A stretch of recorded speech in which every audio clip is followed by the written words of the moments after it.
Okay, so what I was trying to say really quickly is the latest version of Photoshop, if you want to work with the latest, greatest, this version 26.3 actually fixed the problem where you couldn't use curves in the LEB working space. So it seems kind of stable. I haven't found anything else to be wrong with it yet.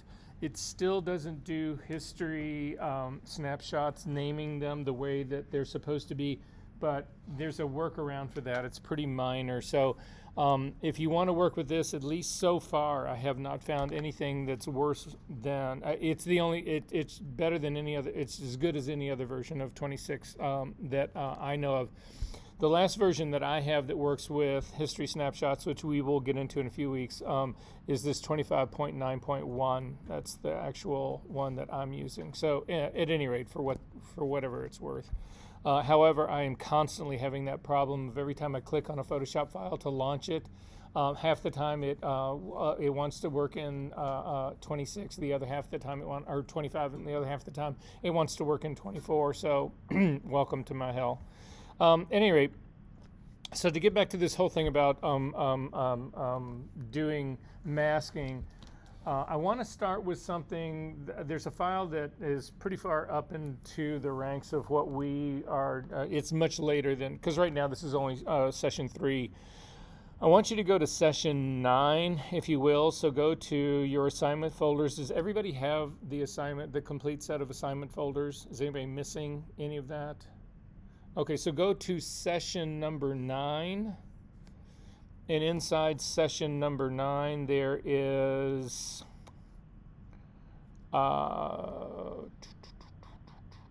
build background exercise, and inside that there is a file called puppetwarpfigure.psd. So it's this one right here. If you could launch that into Photoshop, that would be great. I've already got mine in Photoshop. And it looks like this. So can everybody find this guy and get it open? Okay. So basically, this is just a figure on a white background. If you take a look at the layer stack, you'll see that there's a white background. There's a couple of shadow layers that have been turned off. If yours are on, you'll see there's shadows, things that are happening on the background. Just make sure they're turned off. It just would be confusing.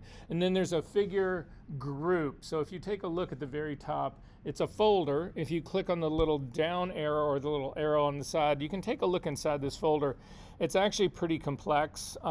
It's a folder that I was using. So it starts out with a green screen. There's a knockout. There's some spill removal. There's some also color adjustments. All of that's going on inside of this thing right here. So I'm going to close this up. What I'd like you to do is create a smart object out of this entire folder. So it's one of the things that people don't understand or don't think of. A smart object, that protective envelope, can hold anything. It can hold raw data. It can hold just a single layer, a rasterized layer. It can hold a baked file. But it also can hold folders. It can hold groups of files. So it can hold this entire group in here. It can hold anything. The thing you need to keep in mind, though, is that if you bring in your raw data, the way we did for not only the castle, but for also the assignment that you guys did last week. Oh, and that's actually what we're supposed to do, is actually show you guys how to do the assignment, put assignments on the server. So I will get to that. We'll do that right before the break.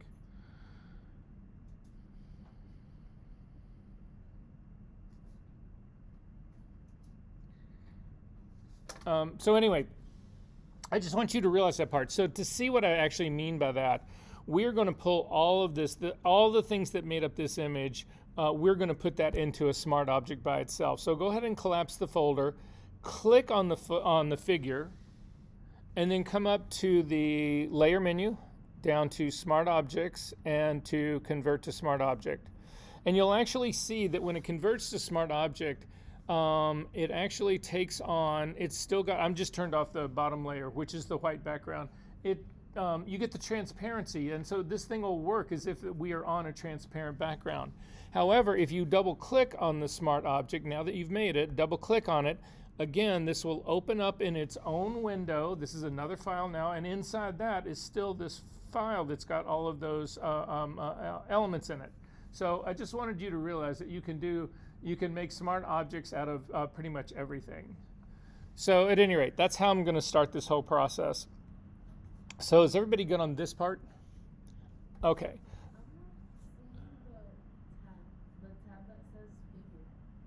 At the very top, scroll up.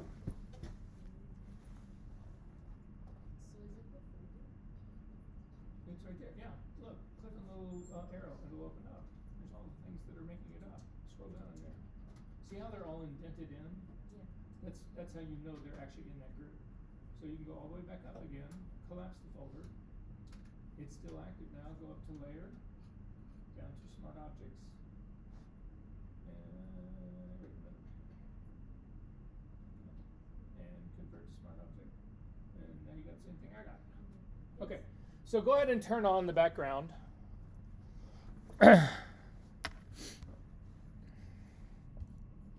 Just so it's visible. And then make sure you've got the top figure, smart object selected, because what I want to do is I want to put text on top of this. So to do that, if you come over to your tool palette, down sort of 2/3 of the way down, there's a thing that looks like a T. That is the text tool. Now, a lot of people will simply click on the text tool and start typing. If you want to control where your text really lays, the better trick in this is to click and drag out a box. So I'm just going to click and drag out a text box, and you see it fills it with this weird text. This is like placeholder text, which is not what we're going to use here. I'm going to type in Vogue. We're going to make this a Vogue cover. So to do that, I'm going to hit the keycaps to turn them on, and then I'm simply going to check the very top. You'll see, again, in this options palette right here, this will give you the font that we're using, whether it's bold or whatever. This will give you the font size, whether it's sharp or not. And this will be your justification, whether it's justified to the left or to the right, whatever. I'm going to leave this set up to this, but the important thing when you get up here is the font color. So this is going to be the font color. I want yours to be black. If it's not, click on this. It'll open up the color picker. Again, select on the red value, type in 0, hit the tab key, 0 for the green, tab key, 0 for the blue. That'll give you a solid black. Say OK to that, and then we can actually just type in Vogue. Now, in this case, it's not big enough for me, so I don't know what size yours was. It doesn't really matter. I'm just going to make mine a little bit bigger. To make it bigger so in order to accept this, we would simply click on the check mark that's up in the options bar. If we wanted to start over, we would click on the circle with the slash through it. That would actually undo this whole process. But in my case, I'm going to leave it here, but I'm going to select across the text. So if you bring your cursor back down inside that text box, you can click and drag across it, and you'll see it gets inverted, and that's how they show you what it is. Then you can actually change the size of the text using the scrubby slider. So if you come up over right next to where it says, in my case it says 36 point, yours may say something completely different. You will, if you hover over those two text, the big T and the small t, if you hover over that, you'll get the scrubby slider, which means if you click and drag to the right, it'll increase. If you go to the left, it will decrease. I want you to make it kind of big. So in my case, I'm going to go up to like a 54 point. And then I'm going to click on the check mark to go ahead and accept this. Then I want to move this so it's really centered over this girl's face. So I'm going to hit the V key to get the move tool. If you can't remember that, the move tool is the very top tool on the left-hand side. It's the arrows that are crossed. Click on this now, and you can actually, click on that. You can actually come over on your text and click and just sort of, I'm going to bring it up kind of above the top of her head, sort of like this. And so this is going to be my cover. Is everybody this far? Are we good on this part? Not that it matters, but I'm using Athlas, A-T-H-E-L-A-S, but it doesn't matter what one you use. We're really just, it's not about the text, it's about masking. Does this make sense, everybody, what's going on? Okay, so I'm going to go ahead and hit the check mark. Janessa, do you have something on the figure? Okay. That's all that really matters. So if you take a look at the Vogue cover, you'll see that it's sitting down here. What I want to do, I'm going to zoom into her head. So again, the keyboard shortcut to temporarily get the magnifying glass is the space bar plus the command, no matter what tool you have selected. So if you've got the eyedropper selected, or the paintbrush selected, or the clone stamp selected, or any tool, it doesn't matter what it is. If you hold down the space bar and the command key, if you're on Windows, it's space bar control key. you will temporarily get the magnifying glass, which will allow you to zoom in.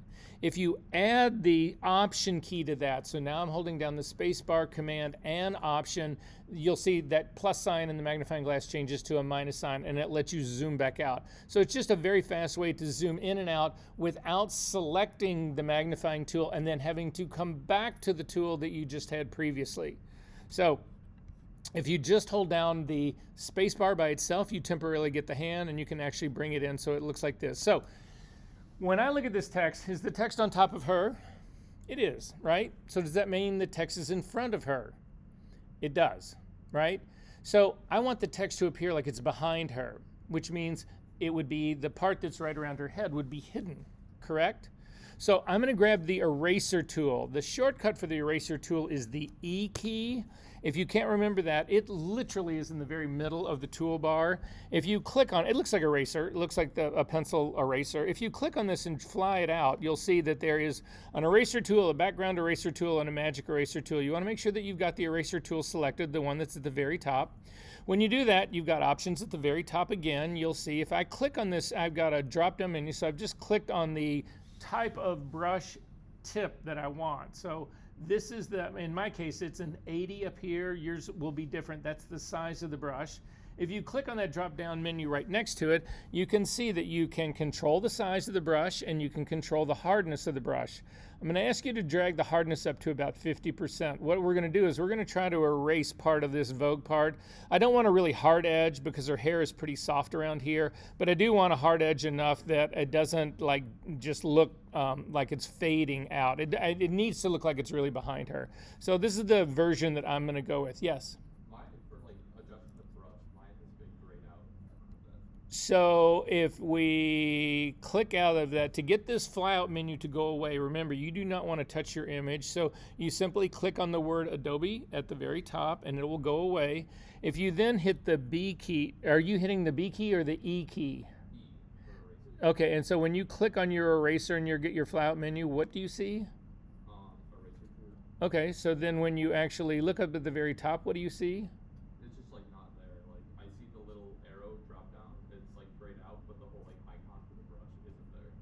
Click on the drop down and tell me what you get. Wow.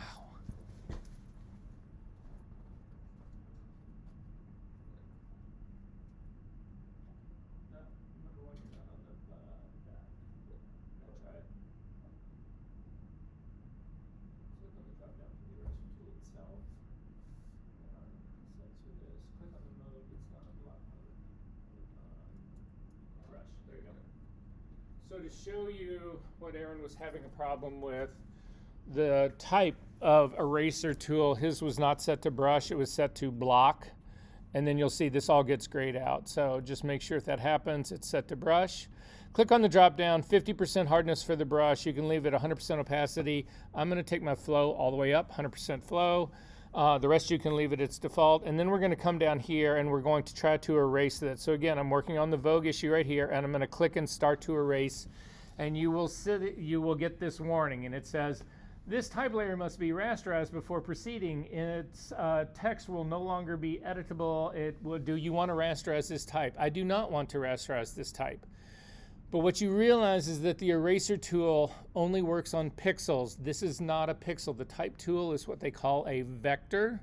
So smart objects are also something that you can erase on. So if you go ahead and hit cancel out of here, come down to your figure, which is a smart object, still with the eraser tool, click and you try to drag on that. Again, a smart object is protected. You cannot erase a smart object. You can't erase that part of it. You will get this warning again. So that's a good thing for us because what happens is that erasing stuff is a destructive move, and everything that we do in this class, we want to avoid doing destructive things. We want to get the results that we want to get, but if we can keep from doing a destructive move like erasing and still get the same effect, but be able to control and go back and forth with that effect, then we are much better off. So I'm going to hit cancel out of here instead. I'm going to go back up to the type tool, the Vogue layer here, and instead of using the eraser tool, I'm going to use a layer mask. So to use a layer mask, if you come down and you look at the bottom of your layers palette, there's a series of icons that run along the bottom. There is one that's a square, that's a light square with a dark circle in the middle.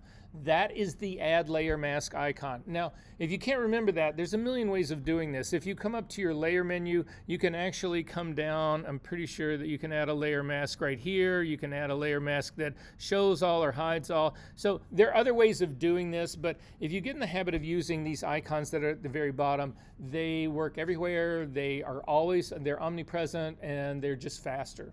So I'm going to click on this, and what you'll see is it's now added a layer mask next to my type. So if you look on the layer down at the bottom, you'll see that there is the text layer, that's what the T represents, and then there's the mask for it that is that white object that's right next to it. And you'll see that there's a border around that white object as well. If you wanted to continue to work on the text itself, you have to click on the text part of it. So again, I've now clicked on the T, and you'll see that white border is around the T, and that would allow me to change the text. You can see the text is sitting right there. In my properties panel, it changed to text. If I go back to the layer mask, you will actually see in my properties panel, it's now going to actually impact the properties. Whatever we do there will impact the layer mask. Does that make sense, everybody, what's going on here? So this is always the case. Yes? My cursor's stuck on a hand, even when I'm on the... It's done what? My cursor's stuck on, like, it's a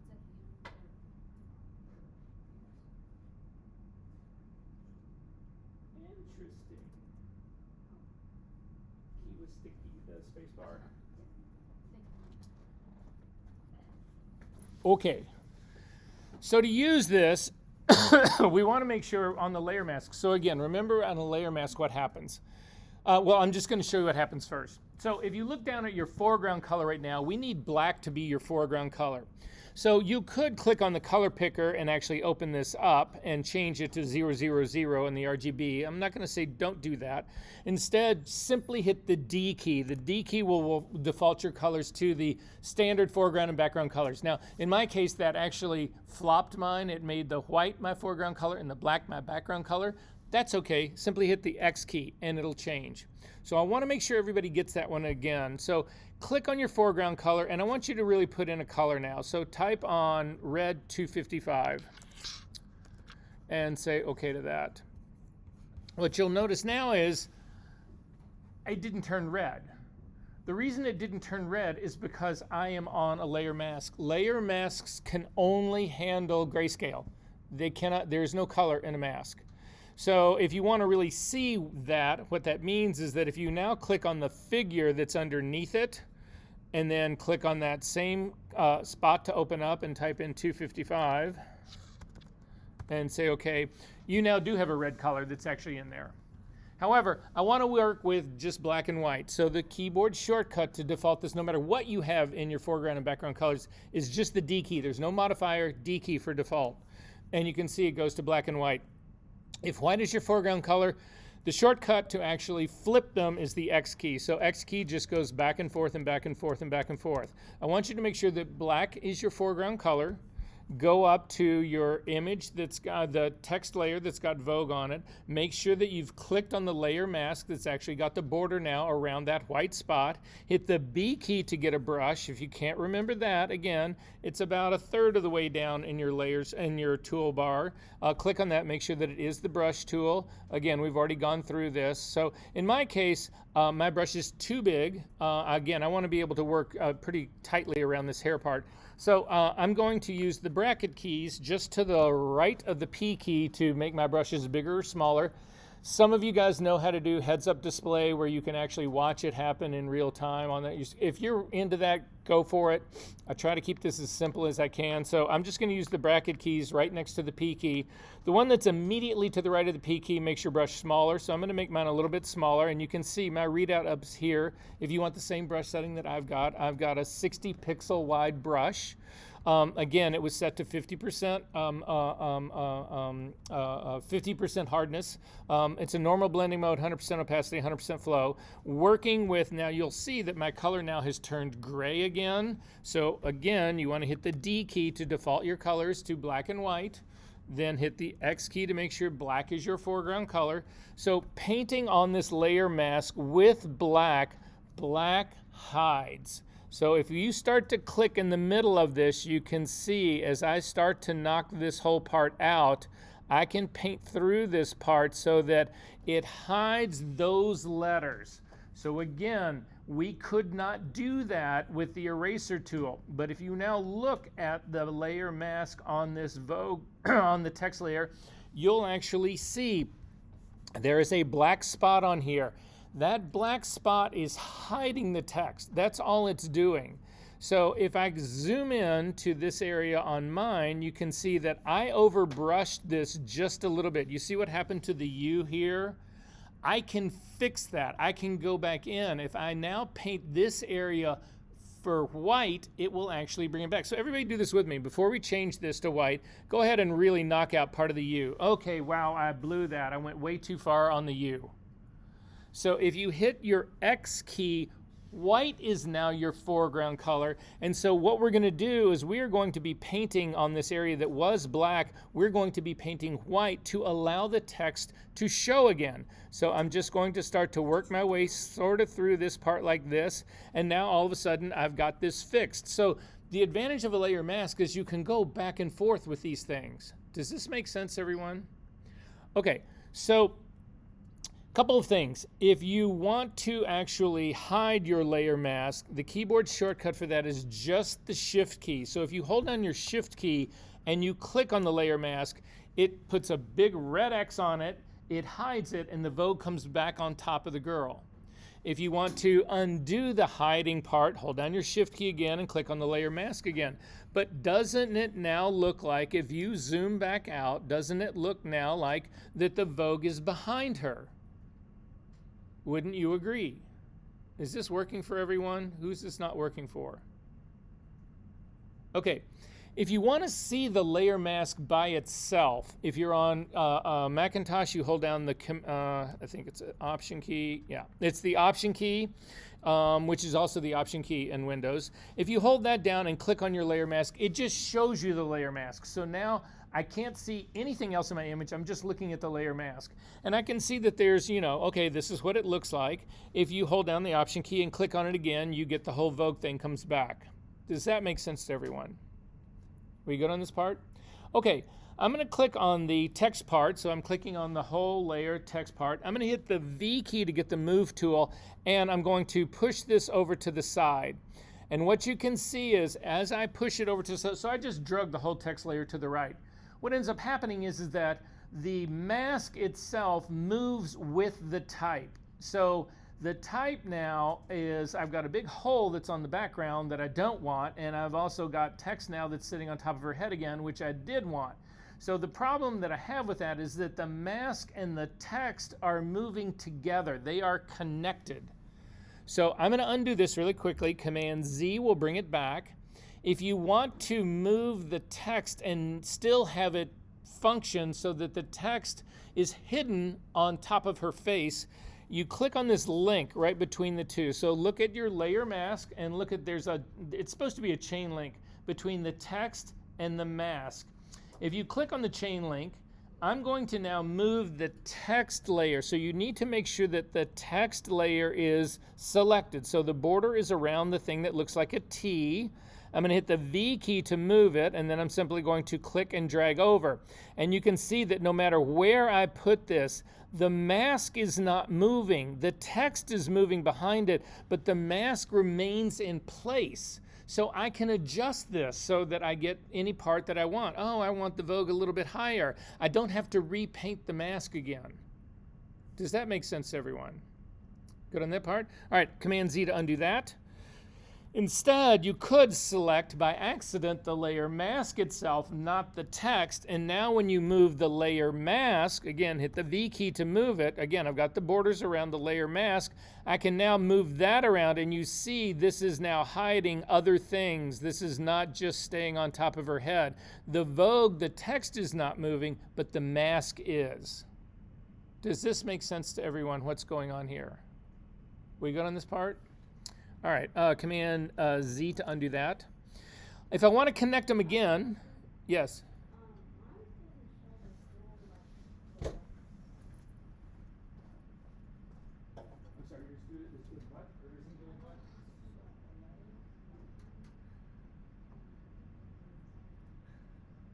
because you haven't broken the chain link. Hit Command Z to undo that. Good, and then that link, break it. And then select the text and just move it around. Right? Works pretty good, huh? Okay. Is this working for everyone else?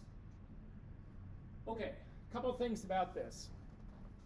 If we take a look up at the very top, you will notice when you have selected the mask that the properties layer has two options that you have for the, actually I'm going to do these options in a different place, so I'm not going to deal with that guy right now. So hang on 1 second.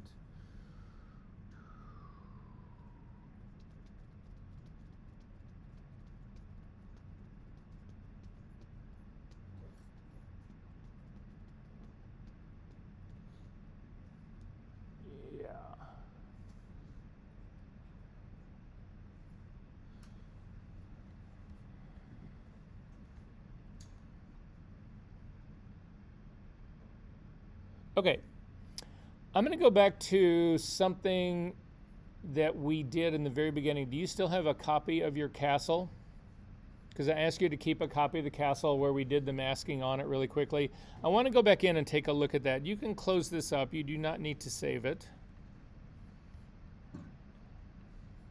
And we need to find the castle. If you don't have one, let me know. I will give you a copy of one.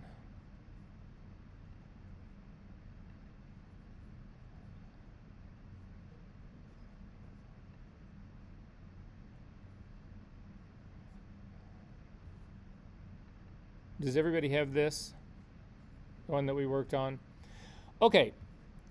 I'm going to double click on the hand just to make it as big as I can get it. If we want to take a look at this mask right here, so again, I made a single mask for the sky. I don't think we had time to make a mask for the castle, did we? We did not. So we're going to go ahead and do that right now.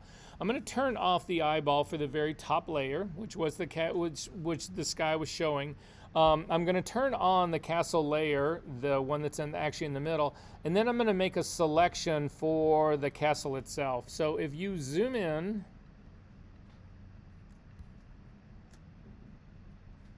I take that back. Hang on 1 second. Guys, I need to go back to the girl really quickly. So park, if you've got the castle open, that's fine. Just park it off to the middle for a second. Come back up to your file menu, down to open recent, and open up the puppet warp figure again. Now, we didn't save it, but that's okay. We don't need to save it. We didn't save this as a smart object. I'm not really that concerned about it. I want to show you, because what we did was when we were actually doing this work to begin with, we were doing it on a text layer, which is, again, it's a protected layer. You can't erase it. It's protected. So is the smart object that we actually created. I want to take a different slant on this one. So I want to go up to the very top. We're going to add a layer on top. I'm going to double click on the hand really quickly just to get her as big as I can get her. We are going to click on add a new blank layer on the very top. So make sure that the figure layer at the very top is selected. Click on add a new layer. So it's, again, the icons are at the very bottom of your layers palette. If you look at the icon that's on the far right-hand side, it's the garbage can. That's how you throw layers away. The little square with the plus in the middle is how you actually add an empty blank layer, which is what we're going to do in just a second. The thing that's right next to that is actually looks like a folder. That is how you group files together. That's what's going on with this figure. It actually put a collection of files together in that. And then the next one over is the circle that's half black and half white. That's your add adjustment layers. The next one over is the layer mask. It's, again, the circle with the square, white square with a black circle in the middle of it. The one that's next to that, it looks like an FX. That actually stands for layer styles. This is where you can go in and put in drop shadows and do things like that. We'll deal with that much later in the semester. And then finally, the last one over is another chain link. This is how you can actually link layers together. So to see what I mean by that, if you click on the figure layer at the top, hold down your shift key and click on the layer, a shadow that's right underneath it, you'll see that this link becomes visible. If you turn on the eyeball for that shadow, not that we really care about the shadow, but it's sitting right here. With these two linked together, if we hit the V key to get the move tool now, they move in unison. Everybody moves together. Hit Command Z to undo that. If you click on the link again to break it, and then simply click on your figure at the top, and again, use the V key. You can move the tool. Sorry, that's actually moving everybody. Oh, it's still, my chain link is still linked, sorry. Grab the tool and move. You'll see that the figure moves and the shadow part doesn't. Not that that really matters, but there you go. I'm going to click on that to undo that part just so that you know what those icons along the bottom are. So make sure that the figure on the very top is selected, and then we're going to come up and we're going to add a blank layer on top of it. So it is the icon with the square and little plus in the middle. Click on that. You'll see it adds layer 1, and if you can look at if you've got your icons for your layers big enough, you can actually see it's got the checkerboard on it, which means it is transparent. It's not visible. I'm going to make a blue color for my foreground color. So click on your foreground color picker, and we are going to type in 255 just for the blue. That'll give us a pure blue, and say OK to that. Then in this layer that we're working on, that layer number 1, I'm actually going to grab the rectangular marquee tool. So up at the very top of your layers, top of the tool palette, it's the second one down. If you click on it and you come out, rectangular marquee tool is what we want to use. Now again, your options bar is completely changed to impact your marquee tool, and you'll see that in our case it is 0 feathering on it. Feathering is how hard or soft the edge is. With a 0 feather, it is a completely hard edge. You need to also make sure that the style that we're using for this is normal. If you click on the drop-down menu for the style, you'll see you can do normal or a fixed ratio or a fixed size. In our case, normal just means we can freehand this. So I'm going to come down to the center of my image. I'm going to click and simply drag out a big block that goes across the middle. So now I've got an active selection going, and I'm actually in my layers palette right here. I'm not going to do a fill with this. I'm going to do a brush with this. So hit the B key to get a brush. I'm going to make my brush larger by using the bracket key that is not the one that's right to the right of the P key, but the one that's to the right of that, the closed square bracket. If you click on it, you'll actually make your brush larger. But now I want to come down here, and I've got an active selection going on this layer number 1, and I'm just going to start painting. And what you'll notice is, because I've got an active selection going, you cannot paint outside of the lines. The selection controls where you can or cannot paint. Did that make sense to everyone? We good on this part? That work for everyone? Okay, so I'm going to hit Command D. That's how you get rid of a selection. So the marching ants are no longer there. And now if I paint, I can paint anywhere I want to. If you just did what I just did, hit Command Z. So again, a selection controls where whatever you're doing is. So if we were clone stamping, it would be within that selection. If we were copying and pasting, it would be within that selection. Anything, if you've got an active selection, it constrains that, whatever you're doing, to the interior of that selection. Are we good on this part? Okay, so now I am going to use the eraser tool. Hit the E key. It's the shortcut for the eraser tool, or again, come over to your middle of your toolbar, click on the eraser tool, make sure it is the eraser tool, make sure that it is a brush, and make sure that you do have, again, I'm going to leave this as a 50% hard brush, and I'm going to zoom in to where this is, and I'm going to try to erase this off this girl's body. So I'm going to start doing an erasing down like this, and I erase down, and it went a little over her arm, but I'm going to continue to work on this part, and I'm erasing this. And so it's showing her body, and okay, yeah, that looks pretty good right there. But the problem that I have right now is, unless I use my history to undo these, there's no going back. There's no way I can refine this. Again, if you want to see this by itself, if you want to see a layer just by itself, hover over the eyeball for the layer, hold down the Option key, and hit the eyeball, and it'll turn everything else except for that one layer. And you can see, and it's a destructive move. Those pixels are gone. Does that make sense, everybody? I don't want that to happen. So go over to your history palette and click back to where it says deselect in history. So I had 2 eraser moves. Go back right before that. It'll bring all of that stuff back. So that part's fine, but again, eraser is a destructive move. You do not want to do that. So instead, I'm going to add a layer mask to this layer. So again, I'm coming up onto my layer 1 image. I'm going to click on Add Layer Mask. So I've added the layer mask. Now I'm going to hit the B key again, and again, because I am in a layer mask, you cannot have color in a layer mask. It defaults my foreground and background colors to black and white. I want to paint with black because I want to hide this blue line so that it appears that the girl is in front of the blue line. So again, to do that, X key will give me black on my foreground color. I'm going to make my brush a little bit smaller, and I'm going to try to do the exact same thing I did. And you can see I'm making the same mistakes that I did before. But now, because this is a layer mask, it's non-destructive. Again, if you hold down your your shift key, and you click on the layer mask, it temporarily hides it, and you can see the blue is still there. It's just that the mask was hiding it. So I'm going to hold down the shift key again, click on the mask to get rid of that red X.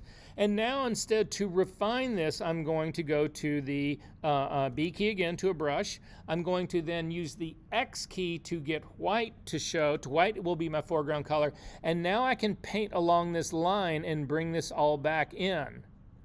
Does that make sense? So the beauty of masking is it's non-destructive, and you can go back and forth all day long. Are we good on this part?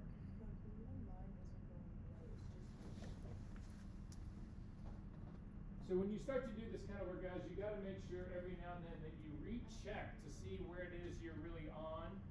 So you're on this layer right here, but why is that so peeled out?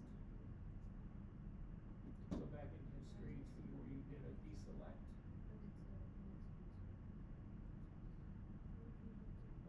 This got knocked out somewhere earlier. Oh, scroll up.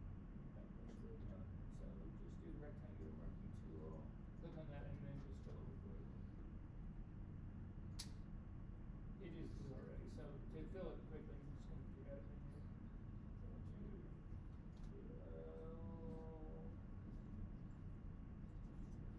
Oh, here you go. You're right.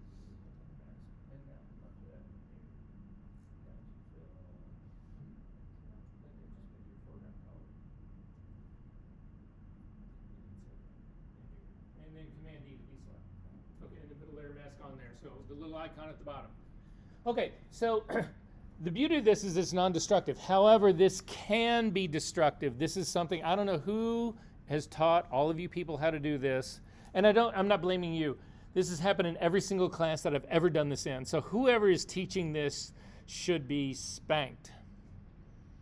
And then we can all have a spanking. No, I'm just, bad line, Monty Python, Holy Grail, any fans here? No, never mind. Okay. If you take this layer mask now that you've done and you actually drag it down to the trash, this dialog box will open up. I need everybody to do this. Drag your layer mask down to the trash and this dialog opens up. You have three options in here. The first option is that you can cancel this move. So if you click on cancel, nothing happens. The layer mask is still there. Drag it down again to the garbage. The next option is just to delete it. If you click on that, it gets rid of your layer mask. You can see it's just gone, but nothing happened to the image at all. It just got rid of the mask. No harm, no foul.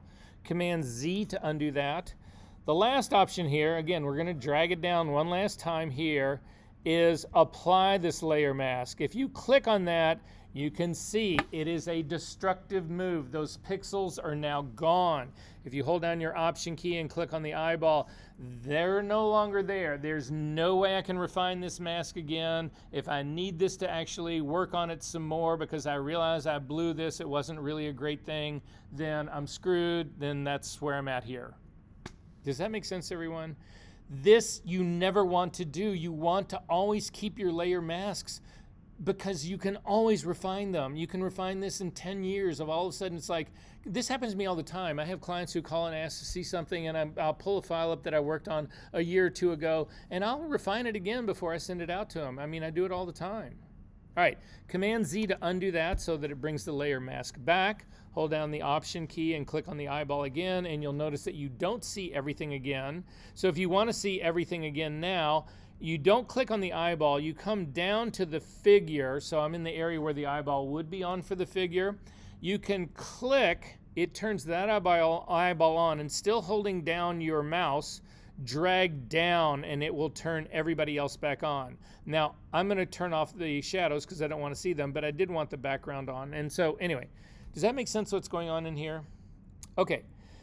However, I'm going to come up and take a look at my layer mask. It's not a really great job, and if I take a look at this figure, it's not really a great thing that's actually going on here. I mean, you can see it's a soft edge. The arms are still covered. The likelihood that I'm going to actually be able to do the area that's right around all the fur that's on that boa thing, that is just not going to happen, right? Not like this, not with a paintbrush. It just isn't going to happen.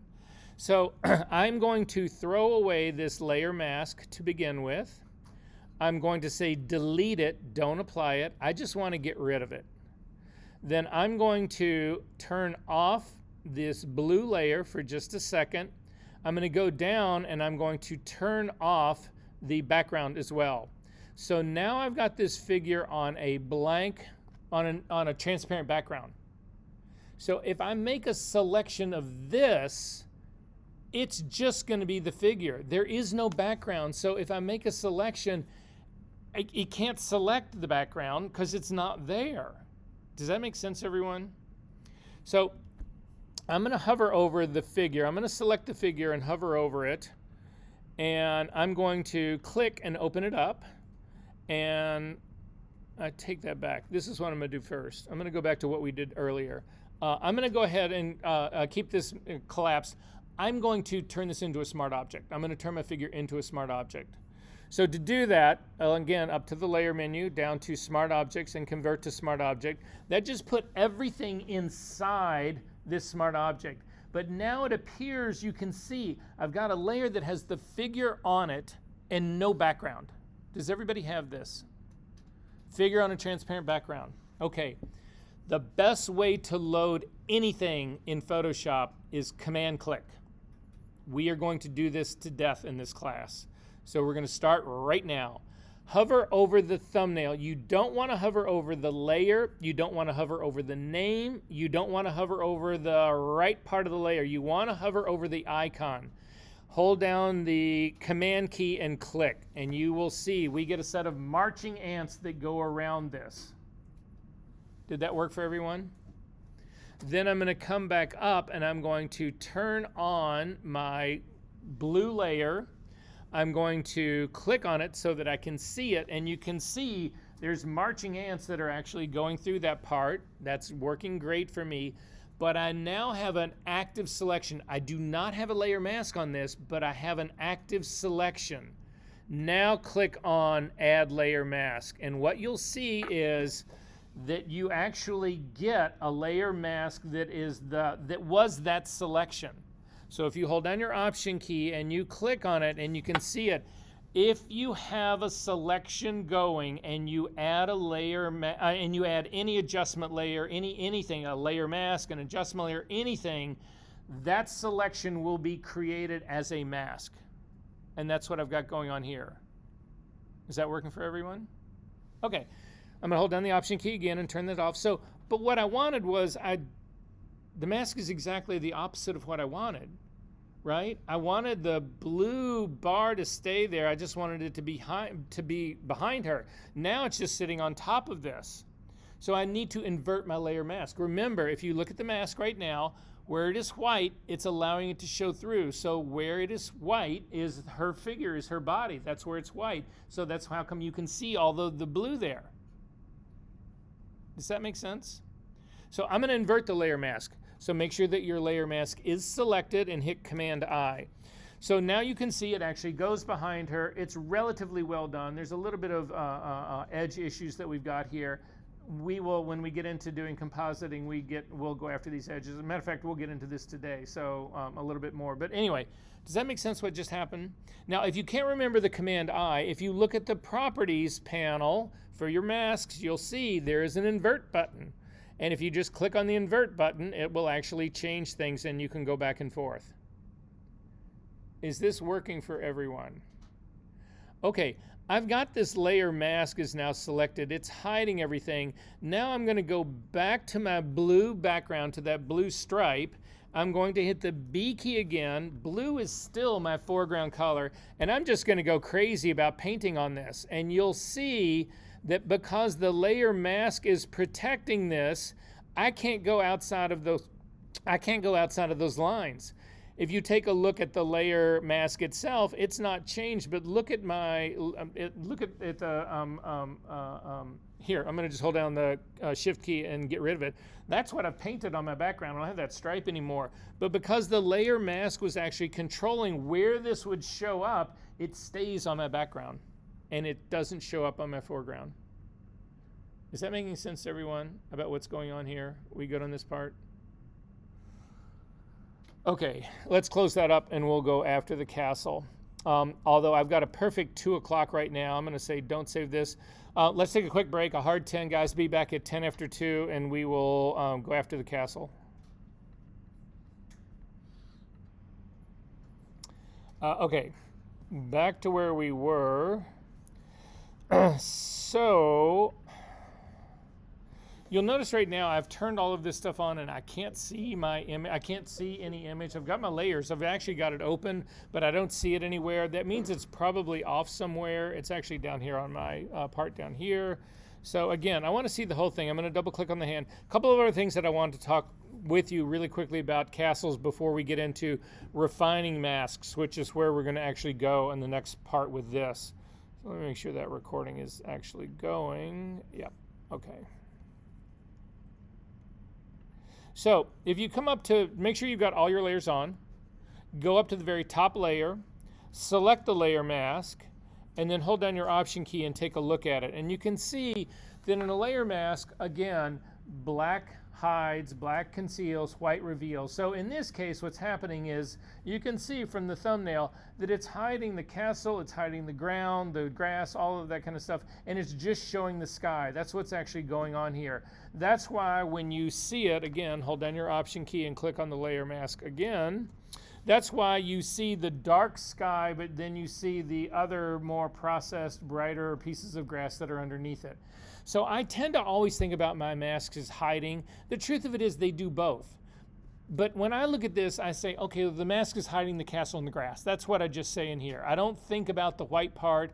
Again, I'm not saying that that's how you need to do it, but it's just, I'm trying to simplify this in as much as we can. However, this is a black and white. That mask is completely black and white. Masks can use grays in between black and white to basically introduce levels of transparency. So what that means is that if I've got a part of my mask that's, instead of being black or white, it's just 50% gray, it's middle gray, then what that's doing is it's hiding 50% of this layer, not the entire thing, not like it is right now. To sort of see how that really works, if you again click on the layer mask, make sure that you've got the little brackets that are going around the mask itself, you'll actually see up at the top there is a density slider. If you click on this density slider, it's set at 100% right now, but watch what happens. I'm going to start to drag it down. I'm going to go down to 50%, and you'll actually see the tone of this mask change. So I'm going to drag it down to 50%. And what you'll see now on my layer mask, if you hold down the control key, the option key, and you click on it, this is now a 50% gray. So what's happening here is that it is blocking 50% of the grass, but it's allowing the other 50% of the layer that it's on, the darker layer, to actually show through. And so you can actually see this happening now. You can see that the grass is now much darker because it's mixed half of this lighter version with half of this darker version. Does that make sense? And if you take that density slider all the way down to 0, what ends up happening is that the layer mask now goes completely white. And so it's showing everything of the dark layer. It's not hiding any of the dark layer. So this is just the process for the dark layer. Does that make sense, everybody, what's going on? So the thing is that you can leverage that by not painting with just black and white in a mask. You can actually paint with colors that are, with tones that are in between to control the opacity of what we really see. Does that make sense, everybody? What's going on? Questions about this? Okay, we're going to crank it all the way back up again. So take your density all the way back up again. I just wanted to show you that that was what was happening. I'm going to turn off the eyeball and I'm going to zoom into the castle. So I'm going to just, again, temporarily hold down the space bar and the command key to zoom into the castle. So I'm going to make a selection of the castle. Make sure that you are on the layer that you want to make the selection from. If I was sitting up here on the layer that's turned off and I tried to use the quick selection tool or any other tools right here, I run into problems trying to do that. Because again, the layer isn't turned on. It's also not a great selection for me because the castle in this top layer, I'll just show you really quickly, the castle's dark, the sky's dark. It's just not, what I'm looking for again is edges. So I'm going to click on the castle itself layer. The top one is turned off. I'm going to grab the quick selection tool. So again, it's the fourth tool down on the toolbar from the very top. The quick selection tool is the one that's in the very middle. Now again, remember with this tool, what this tool does is it looks to where you are brushing and it says, okay, I'm going to look for an edge away from that brush. It's not, you don't ever want this brush to touch the edge because if it touches the edge, it will then ignore the edge and start looking for the next edge beyond that. So you don't ever want this tool to touch the edge you want it to find. So I'm going to make my brush smaller using the bracket key right next to the P key. I'm going to make it considerably smaller because I want to get in this area that's down into here. So again, working on my castle layer, I'm going to click on this and I'm going to start to work out. And you can see it's already grabbed part of the shrubbery. Don't worry about that. That's another, by the way, Monty Python, Holy Grail. Never mind. I'm going to work my way up to the top and I'm going to continue my way over. And so it's got a really good selection of the top area that's around the castle part. That part's actually worked out pretty good. I probably could have gotten a better one using the bottom layer. So I'm going to hit Command D to deselect. I'm going to turn off the castle layer itself. And you can see the castle is darker than the sky. So I'm thinking I'll get a better selection here. So I'm going to select the very bottom one and do that same move again. And again, it's doing a worse job on the shrubbery, but it's doing a better job on the sky part that's actually above it. But I need to get rid of this part along the bottom line here. And instead of trying to make a reselection, if you'll notice right now, if you could see, if Adobe would make these brushes large enough or the icons large enough to really see, you would notice that in the center of that quick selection tool brush is a little plus. If you hold down your Option key, just like all selection tools, that plus turns to a minus. And now what it's going to do is remove the selection. So again, I'm going to run it along the lower edge of the shrubbery where it's actually meeting the castle. But again, you do not want this to actually touch the line you're trying to get it to select. So do not ever cross over the line where the shrub is actually meeting the castle. Otherwise, it will look for an edge somewhere up in the castle bricks. So I'm just going to run it along the bottom. I stay pretty close. Again, still holding down the Option key. You'll notice that there's a little bit of selection here that didn't get. There's a small little marching ant right here. I'm going to go through all of that. But I don't know that I really feel like this worked because I can't really see it. There's nothing to stop you now from going to your castle layer, selecting it, where the difference between the sky and the castle is not great, but the difference between the shrub and the castle is much better. And now again, I can do the very same thing. I'm going to hold down the Option key and try to go through where I'm seeing the castle part over the shrubbery part still. That looks pretty good. It is now creeped up above my shrub line here, and it's actually hit the castle. Again, it's selecting part of it. So I'm letting go of the Option key, and I'm going to come down here and run along this line again to refine that to get a better version of how this all should be. And that's all looking pretty good to me. And finally, in the very corner, down at the very end. So, good enough for government work. This is how we're going to actually go with this. When you're doing knockouts for compositing, we want to be even more precise than we are right now, but there's other strategies for making selections that we will deal with today. So I'm going to hold down, again, even with the selection going, my spacebar command and my Option key to get the negative magnifying glass so that I can zip back out.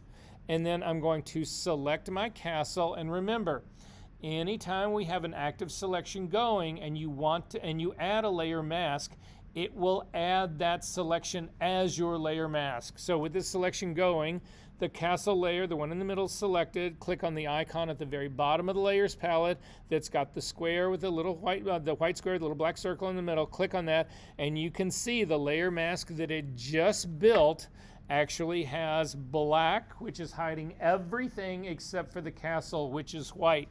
If you hold down your Option key and click on it, that's actually what it looks like. But you'll see, I've actually got a small little problem right underneath it. You'll see I've got a little squiggle. You may have one, you may not. It doesn't really matter. But I've got a little squiggle down at the bottom here on my layer mask. I need to fix that. There's nothing to stop. Your layer mask is it's just another pixel thing. You can paint on it, you can blur it, you can clone stamp on it, you can do everything to it. So I'm just going to hit the B key really quickly to get a brush, hit the D key to make sure my foreground and background colors are defaulted to black and white, hit the X key to make black my foreground color, and simply paint over that line. There's nothing stopping me from doing that. Then I'm going to go back and turn on, I'm going to just click on the castle layer, and then I'm going to click on the eyeball for the one at the very top.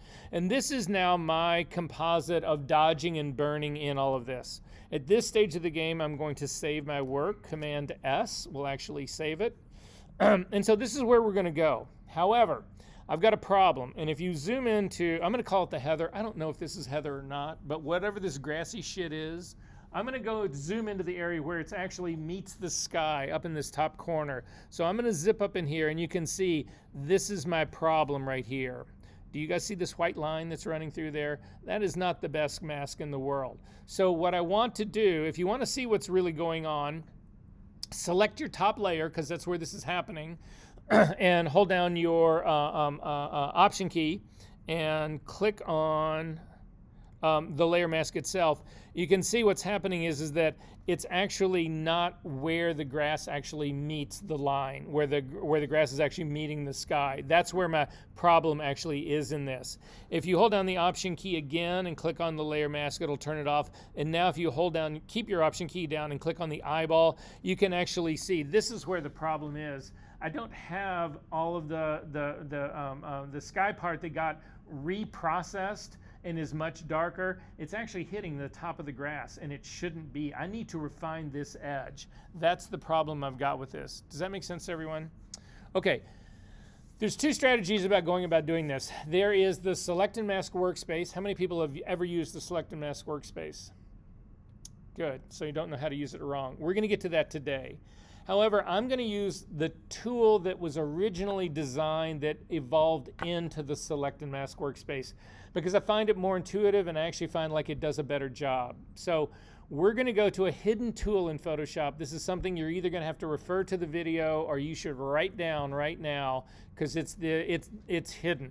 You cannot get to this without knowing the keyboard shortcuts. And Lord knows, with me, Photoshop 26 version 3 has broken this and it's not going to work, but we're going to find out right now. So I'm going to turn everybody else back on. Again, I'm working on my layer mask on the very top layer, the one that is the sky. That's the one I'm going to actually work on right here. I need to refine this edge. So to do this, you come up to, first off, hold down your Shift key. This is the secret. Hold down your Shift key. Come up to the Select menu and come down to Select and Mask. Now, we're not going to get the Select and Mask workspace. Instead, what we get is the older Refine Mask tool. Has anybody ever used this thing? Well, then good. It's new to you. So this tool, I think, works better, and it also helps explain what's going on in here, and then we're going to bring that knowledge to the Select and Mask workspace. So sometimes Select and Mask workspace works better than this, but I find when I'm really targeting especially complex edges for like this is, that this tool works better. So to give you some idea of what this tool is and to make you feel really small and stupid, there was a group of like 10th graders that wrote this out. Yes? Yep. I'm going to hit cancel out again. Hold down your Shift key. You good? Come up to the Select menu and come down to Select and Mask and let go. and this dialog box comes open. This is the only, we're still in Photoshop. You just get this dialog box, it opens up. So again, to make you feel stupid, not that I really want to make you feel stupid, but to make you to get to realize whatever. So literally this group of 10th or 11th graders wrote this algorithm to do the work that this tool does. And Adobe saw it and bought it from them and then rolled it into Photoshop. I know, right? Way beyond me. I have no, guys, I work with these tools very well, but the idea of how to write something like this or design something like that is so out of my league, and so that would never, ever, ever happen, not in a million years with me. But at any rate, it just stuns me that this group of high schoolers built this thing and then Adobe loved it and bought it. So the one thing that you should need to realize about this is that what this tool does is one thing. This is the most important thing that you can remember about how this tool works. It does one thing, and that's all it does. There is no strength slider in here. There's no opacity in here. There's none of that. That does not exist. There's no reason to do this more than once, because you either run the tool on this edge or you don't run it on the edge. That's the only options that you have. So again, no reason to run it twice. There's no way to fade it. There's no way to soften it. There's no way to do any of those things. It's either you say to Photoshop, run the tool here and don't run it here. Those are your only options. Does that make sense? Okay, so to see what this really does, or to make sense out of all this, we're going to look at the Refine Mask dialog box to begin with. So in the beginning part, you have a very limited range of tools. You've got the magnifying glass up at the top and the hand. They do the same thing that happens in Photoshop. But again, your keyboard shortcuts can do the same thing. If you hold down just the space bar, you get the hand. If you hold down the space bar and the command key, you get the magnifying glass. So the two tools at the top are worthless. Going over the view menu, this is actually important. In the view menu that comes over, if you click, it's a drop-down menu, and what you always, not in most cases when you're working on this, you actually want to pick on layers, because what it shows you on layers is it's actually going to show you what the tool does in real time. You'll actually see the changes that are made in your total composite. Now, there's other options in here. So for instance, if you click on the black and white, this shows you your mask. That's not really going to help us in this context. If you click on black, what it does is it'll show you the area that is black will be black, but it shows you. So there are all these other things. The only two that I really use in this is I use the on layers because I want to watch this happen in real time, and I will actually also use the black part right here because this will show me the quality of my mask. If I've missed something like that little line, that squiggly line that I missed when I originally built the castle, I could spot that and I could fix that in here. So, but I'm going to go back to on layers. That's where we really matter about all of this. And then the next thing over at the very top is you will have a show radius and a show original. If you click on show radius, your mask goes completely black. And the reason that is that this edge that we are going to try to select in here, we haven't said where the edge is yet. We've just, Photoshop knows that our mask is white on one side, black on the other. It knows where the edge is, but we haven't increased the radius, which is what we need to do to say, this is where I want you to run the tool. So to see what that means is that if you come down to radius, ignore smart radius. Smart radius is for stupid people. I've said this for years. Click on the radius slider. You'll see that it's at 0 pixels right now, but if you click and say drag it up to like 10, and let go, what you'll see is it knows where this line is. It knows where the black part of the mask is and the white part of it is, and it actually starts to expand out in both directions to cover that area. And now we're saying, okay, we want you to run the algorithm on this area. On the area that's black, you're not going to run that, but on this magic algorithm from these students, this is where we want you to run it. Does that make sense, everybody? Okay, hit Command Z to undo that. It'll bring it back. Instead, uncheck Show Radius, and we're going to then do this again, but we're going to watch it in real time. So grab your radius slider and drag it up to 10 again, and let go. And you can see it fixes a large part of the problem that is on our background mask. The sky has now come down underneath. You could argue that, well, you know, I'm not really seeing more of the mask. It's really kind of a compromise between the two. But you could argue that the shadow of heather or the shadow of the grasses that are showing in the background actually is right, because atmospheric conditions, atmospheric focus, whatever, would not keep them as bright and brilliant and as sharp as the stuff that we see in the foreground. It would actually, as you start to recede, atmospheric conditions would actually make the grass that's in the farthest part of the background get duller and less saturated. And so anyway, it ends up being a much better option. However, there's no before and after that you can see in this, the way we think of it.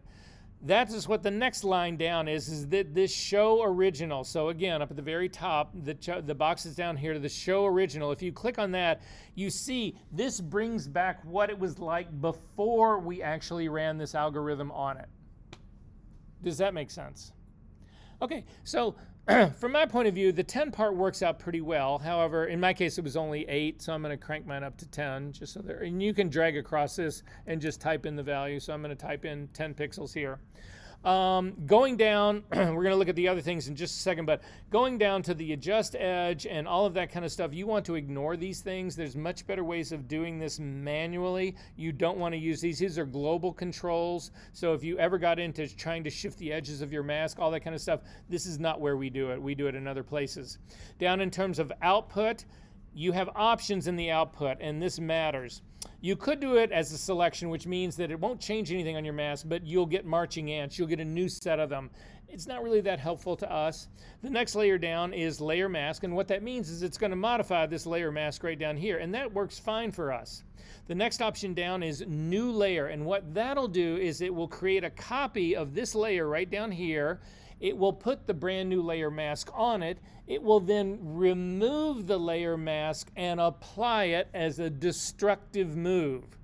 Remember the apply thing that I said we don't ever want to do? That's what new layer does. So you do not ever want to do that. You could do, not only that, but this is a smart object. When it does that, in order to remove that, remember, you can't do a destructive move on a smart object. So it not only it ends up rasterizing this layer and then applying the mask to it destructively. So it's the worst of all possible options. The next one down is new layer with layer mask. That's a safe one, but it's redundant. I've got a smart object here. I don't need a second one of it. Then new document is also a destructive move. It will create a copy of this document. It will then create that new layer, create the new mask on it, then apply the new mask as a destructive move, and that's what you're left with. Again, this is just as bad as new layer was. And then finally, a new document with a new layer mask.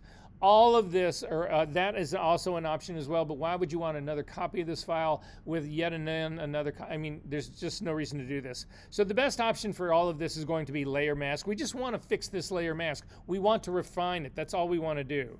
So again, I'm going to uncheck this show original, and then I want to see what this is doing to the rest of my image. So I'm going to hold down the space bar, the command key, and the option key to temporarily get the negative magnifying glass so that I can then zoom around and look at the rest of my image. So I'm going to look down here in this area of the heather down in here, and again, you can use show original on and off, and you can see, yep, that did a really good job. Then I'm going to look at the top of the castle, and I'm going to go back to show original, and then back again, and you can see that this damages the entire top of the castle. If you zoom into the top of the castle, this thing rounds off. Again, I'm going back to show original and not show original. It gets rid of that white line, but look at, there's some like iron structure that's sitting up on the top of the castle, whatever. It just butchers that. And it starts to soften all the edges, all the sharp edges that were up there. They are all being knocked down. They're all being, they're not being sharpened in here. If we then go over to the trees that are on the other side and do the show original, you can actually see it knocks the top off of half the trees. That's not a good option. And then finally, if you go over to the sand dune area that's all the way to the right side, again, I'm just holding down the space bar to move myself around and take a look at show original there. You can see that it actually lops off sandbar that should actually be there. So we're seeing some of the white at the top, but this is just too aggressive in the very top. Those are actually sand dunes with highlights on them that I want to keep. So using just the radius slider by itself is not going to work for me. So I'm going to come back to the castle itself. So I'm just dragging back. I'm going to look at the very top of the castle. I'm going to drag, I'm going to uncheck my show original. If you turn on show radius, you can actually see what's happening. This is where, again, if you zip all the way back out, you'll see that that radius, that same 10 pixel radius has been applied to this entire scene. It's perfect for the heather part. It's way too aggressive for the castle, and it's also too aggressive on the trees, and it's also too aggressive on the sand dunes. All of that is a problem for me. So we are going to try to fix that part. So to fix this, I'm going to turn off show radius. I'm going to zoom into the castle, and I am going to zero out my radius. I'm going to drag it all the way back down. You can then see the problem that we've actually got, and then I'm going to slowly work my radius up till I just get rid of just that little bit of white that's actually sitting on the very top of my castle. So actually up at radius of 1.4, I've actually gotten rid of all of that. If I do my show original, you can see it comes back. That's all it took, was a radius of 1.4. But now if we come over and look at the heather on the grass, that's not enough. So this setting that I've got at that 1.4 was perfect for the castle, but it's not enough. If again, you click on the show radius line, you'll see it's too small of a line on where the heather is. So I can have the best of both though. I can actually use the other tool that's in here, and it is the brush that's underneath the magnifying glass in the hand.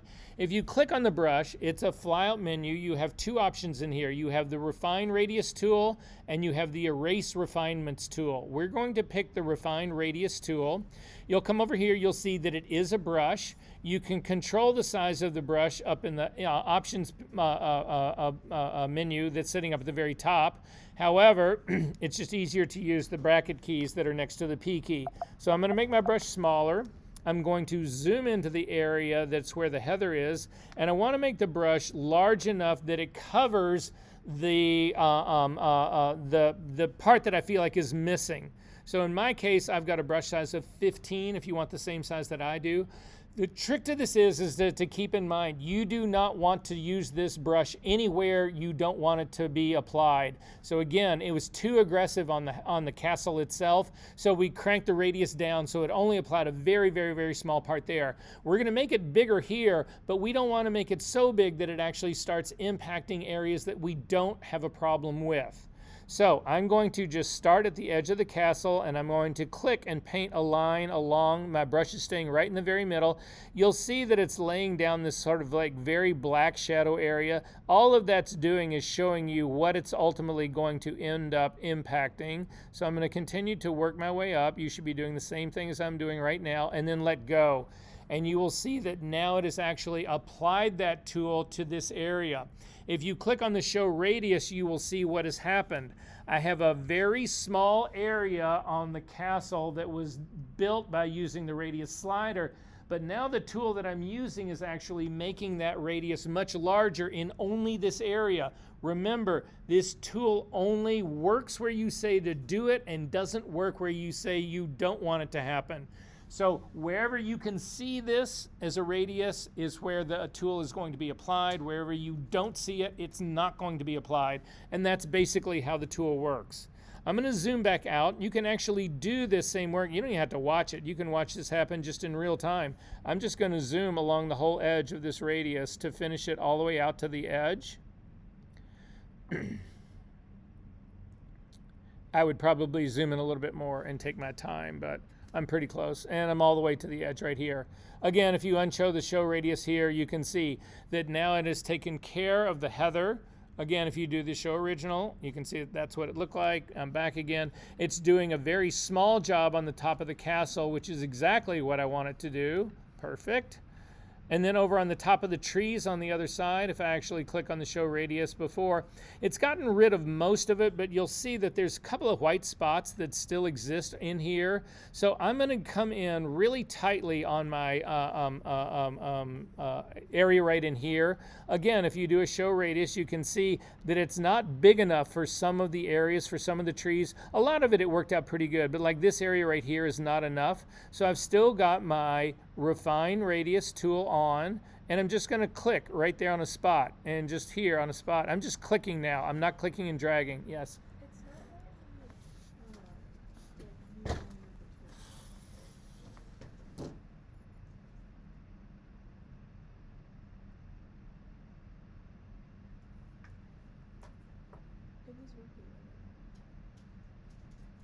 right, then let's just hit cancel out of here, and then go right back into it again. So go right back into it again and see what happens.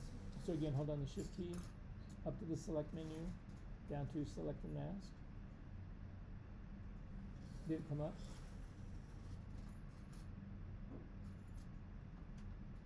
Actually, hit cancel out again. I don't think you're on the layer mask. Good. Select the layer mask. Good. That's on. And then hold down the shift key, up to the select menu, down to select the mask. And now click on the drop down menu for view and come down to on layers. And you should be good to go. Okay, thank you. Okay, yeah. Yes. When I tried, I accidentally got out of the select mask screen, and now when I try to go back into it with the shift key, it opens up in the like actual what is it called? The select and mask workspace. Yeah. Okay, cancel out of the select and mask workspace. Okay. Make sure that your layer mask is selected on the top layer. And then hold down the shift key before you go to the select menu. That's why I was. Did it work? Yeah. Yeah. Okay, so what I'm doing, guys, basically, if you take a look at my radius, I'm just doing little dots here along the areas where my radius isn't big enough, where I still needed to work on a larger area. But again, you don't want to just wholesale sweep across this thing, because you don't want this tool will, it'll hide shit you don't want it to hide. But these small little areas that are like right into here, I can just hit those really quickly and just get it to take care of those little last areas that are actually in here. And then I finally get to the beach. And in the beach, in the sand dune part here, you can see if you do your show original, there's actually dunes on top of that. That's not that dreaded white line. That's actually sand dunes that are sitting on the very top of that. So I don't want this tool to run at all there. So again, I'm going to uncheck this. To get rid of that, what this is the next tool down in the brush. So click on that brush icon again, get the drop-down menu, and you want to do Erase Refinements tool. So what this tool does is it's going to erase that radius line. Remember, if you do the show radius, you can actually see it's this small little line right here. What the erase radius tool does is if you click and drag along this thing, it just gets rid of it. You can actually make a really big one of these tools so that you just don't miss this stuff and run it along.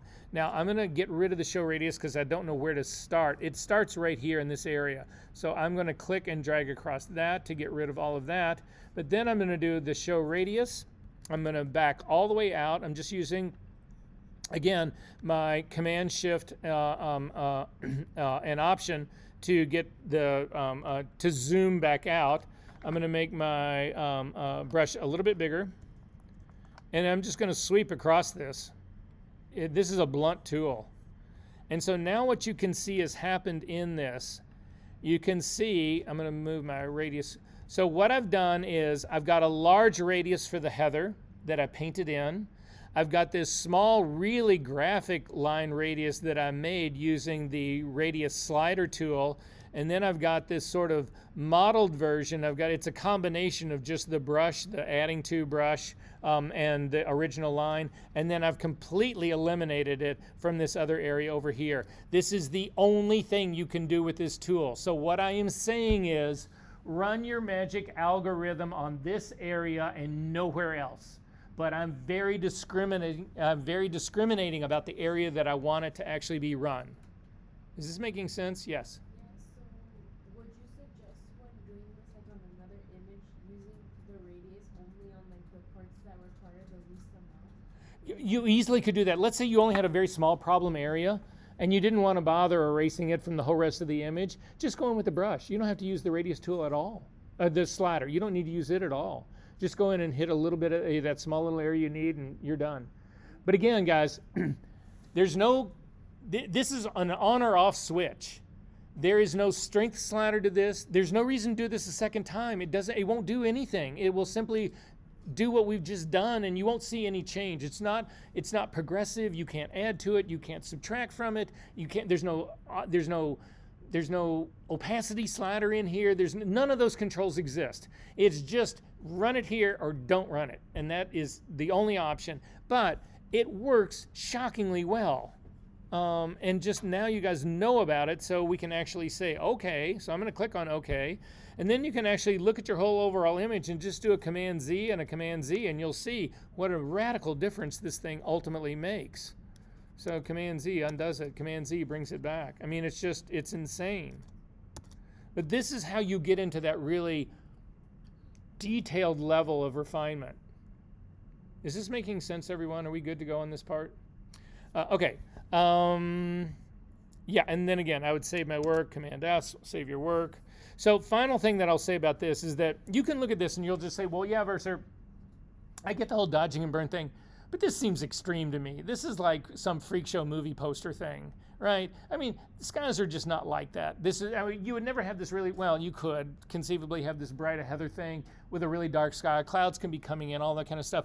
But if you want to modify this, you don't want to go back in and reprocess this thing. You don't want to go back in and double click on the sky, go back into a camera raw and start, opening it up a little bit, whatever. The simplest thing to do is to simply take the sky and use the opacity slider that's sitting right above it. So if you click on the sky layer and go to the opacity slider that's up at the very top of the layers palette, hover over the word opacity and you get the scrubby slider. I use scrubby slider for everything. I hate going in and using drop-down menus. I know that there's keyboard shortcuts for putting in the amount of percentage, but this is a visual thing to me. I just hover over the opacity for this top layer and click and drag it back, and you can see I can open the sky up. It's not as extreme of an adjustment here.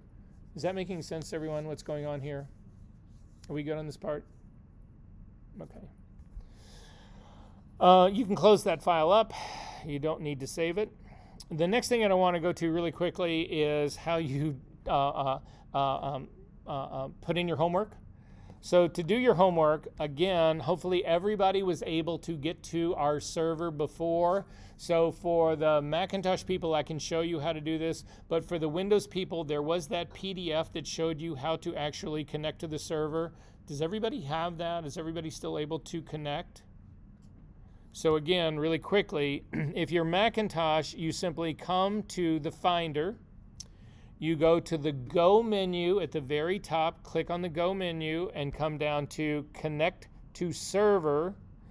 And the value that you want to put in here, I will read this out to you again. Hopefully you've made a favorite server icon of it, but it is S as in Sam, M as in Mary, B as in boy, colon, //172.20.208.221. If you get that put in the dialog at the very top, you can come down and click on this little plus underneath it, and it will create that exact entry that we just put in. You can see mine sitting right here. So I can erase this top thing that was actually in here because I've got the favorite of it right here, and I just click on the favorite of it right here, and it will put that same thing right back in, and then simply hit connect. As soon as we connect on the Macintosh version, I'm going to go to the Windows version. A dialog box usually will open up the first time and ask for your username and password. It is exactly the information you use to log into these computers here. It's the information that you use to get on the Wi-Fi here. It is your username and your password. I think for you guys, it is your Columbia email. So again, your whole Columbia email.edu, and then your password is whatever password you use for your anything that you do at Columbia. When you've got to actually type in to log into anything, when you get that warning, that dialog box with a really bad picture of Columbia. Anyway, once you do that, you will get to this window right here, and you want to click on Class Projects and hit OK. This will then get you into, you'll notice on a Macintosh, down here at the bottom, it's under, I've got all of my locations showing, so you can see it's this server right here, 172.20.208.221. I can actually get rid of it by ejecting it. But you'll also notice that every teacher in the school has their own partition. Mine is named Engelhard. You would click on Engelhard, and then you'll see there's this thing called Dropbox. You take your homework that is due today and you drop it onto that Dropbox. That will upload it to the Finder. As a student, you cannot get into this Dropbox. You can drop stuff on it and put stuff in it, but you can't go in there and like look at it. You can't go in and delete your work. You can't go in there and delete anybody else's work. So if I click on Dropbox and look right now, nobody yet has dropped something in. But if one of you would actually get there and drop something in, I will show you this Dropbox at the end of the day, and you can make sure that your homework indeed got put in. Yes? I'm not able to How far did you get?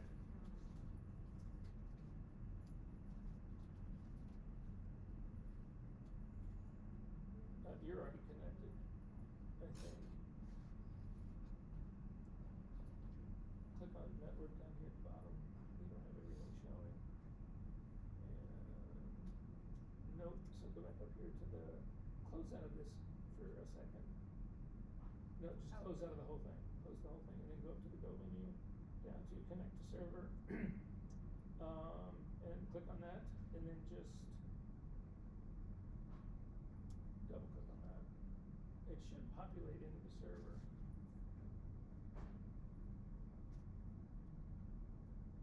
Then just come up to the server and type it in again real quick. Did that work for you? Hang on, guys. I'm going to pause the video right now. If you're on Windows, really quickly, while we're trying to troubleshoot this, hang on one second. Really quickly, and I'll leave this on the video. If you're on Windows, come to our folder for this class, your assignments folder. In your assignments folder, in week 1, there is a PDF right here for Macintosh and another one for Windows.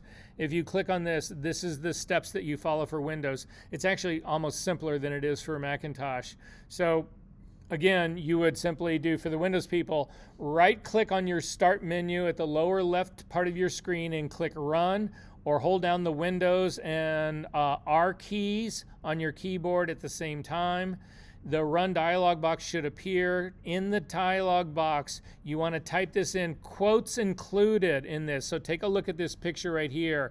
It's quotes included, / 172.20.208.221, single / class, capital CLASS. Again, those are surrounded by quotes on both sides of that, and then hit OK. It should also get you to that next page that's going to ask for your username and your password. Once you get to that, you should see the network part with that class partition and go in there. So let me pause the video and we will troubleshoot the rest of this. Okay.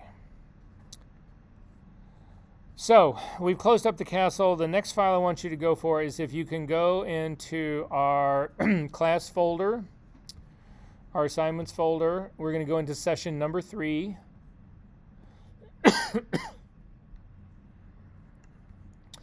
And inside of session number 3, you should have, at the very bottom, select and mask practice file. Can everybody find that? So again, select and mask practice file. I am only going to drag and drop anymore. And it should open up, and it's a girl on a sort of like a pinkish background. There's 2 layers. It's a girl on a kind of pinkish background. If you turn off the eyeball, there's a beach behind her with, you know, where we all want to be. Yes? I have already been doing this, but I just want to make sure that when this pops up, do I put convert to document? Oh, okay. So there's a dialog box that's coming up, and it's saying right in here, you should get this warning, this same mismatch, whatever that came up, and it says the embedded profile mismatch, right? And it's saying, what do you want to do? That the embedded profile is sRGB and the working profile is Adobe RGB. That's exactly what you want to see.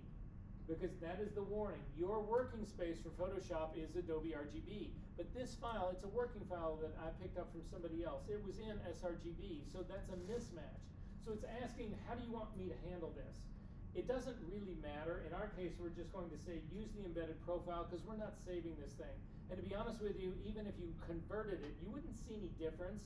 It's just that you would take that small sRG space and take it into a bigger Adobe RGB space, but it doesn't expand. It still stays at that really small little space. It's just in a bigger room. So neither one of those matters. The fastest is just to go ahead and say use the embedded. But that makes me wonder why I didn't get my warning up, but I do so much in here. Again, I don't know that I've actually changed my settings in here. So again, color settings are probably wrong, and they are. Thanks, Adobe, for doing this by default. Now they're correct. So at any rate, to show you exactly what I meant by that, I am not going to save this, but then I'm going to bring it in again now that I've fixed my color space. And you get this warning right here and just say okay. All right, so everybody has the girl on the pink background and the beach behind it, right? Okay, so we're going to use the Select and Mask workspace. In order to do this, you need your eyeballs on for both of your layers here. That part actually matters. This can get a little tricky if for some reason, for instance, let's say we were going to do destructive work on this, we would want to make a copy of this top layer. So you would hit Command J. If we go into Select and Mask workspace, now it gets tricky because in Select and Mask workspace, it's going to say, okay, you want to mask this top image against the one that's right underneath it. And since they're exactly the same, you don't see anything. You don't see any change here because you're saying you are going to mask this out to put it on an exact copy of itself.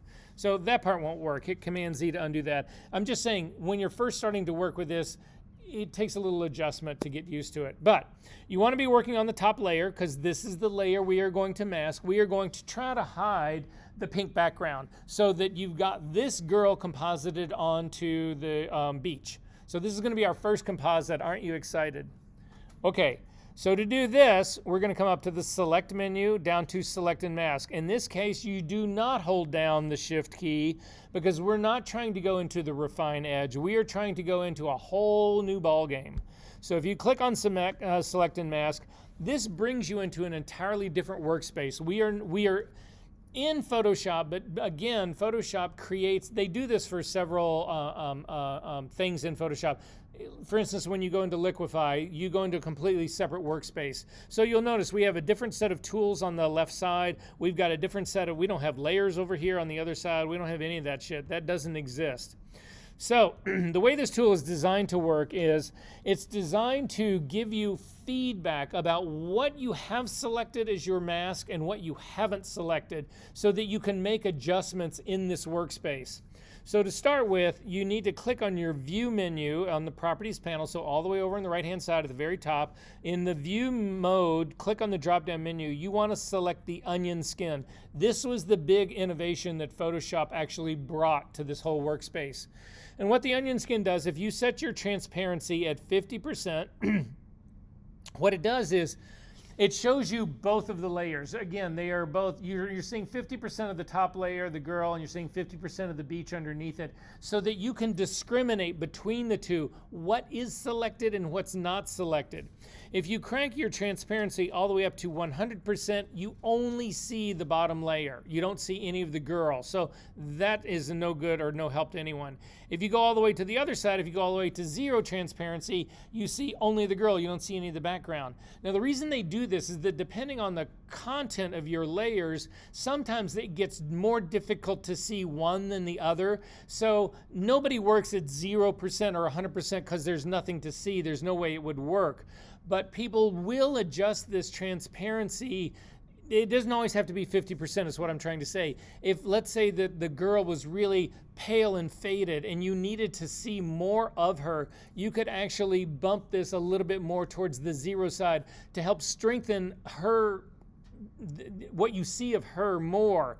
or if the background was like really super pale, whatever, and you needed to give it a little more oomph, you can change these. But in our case, 50% works perfect for this. So you can just crank it back to 50. It doesn't have to be exactly 50. It could be 55. It could be 45. You'll see enough of it. So then on the left-hand side, up at the very top, we'll talk about the tools when we get to this in just a second. On the left-hand side, you have tools. And at the one at the very top, this is the quick selection tool. It is no different than the tool that's in Photoshop. So it works the same way. You want it to find an edge, but you never want this tool to touch the edge you want it to find. That's what the intelligence of the tool is built to do, is to look beyond where the brush is sitting and find the closest edge to that. But if you touch that edge, it's going to go beyond it, and it's going to look for an edge beyond the edge that you touched, and that will defeat the whole purpose of the tool. So that's where we're going to start with this. Some people will actually start with a quick selection tool first before they come into this space. If you do that, it'll actually bring what we're going to do right into it. I think that that's complicating the issue more than it should be, so I don't do that.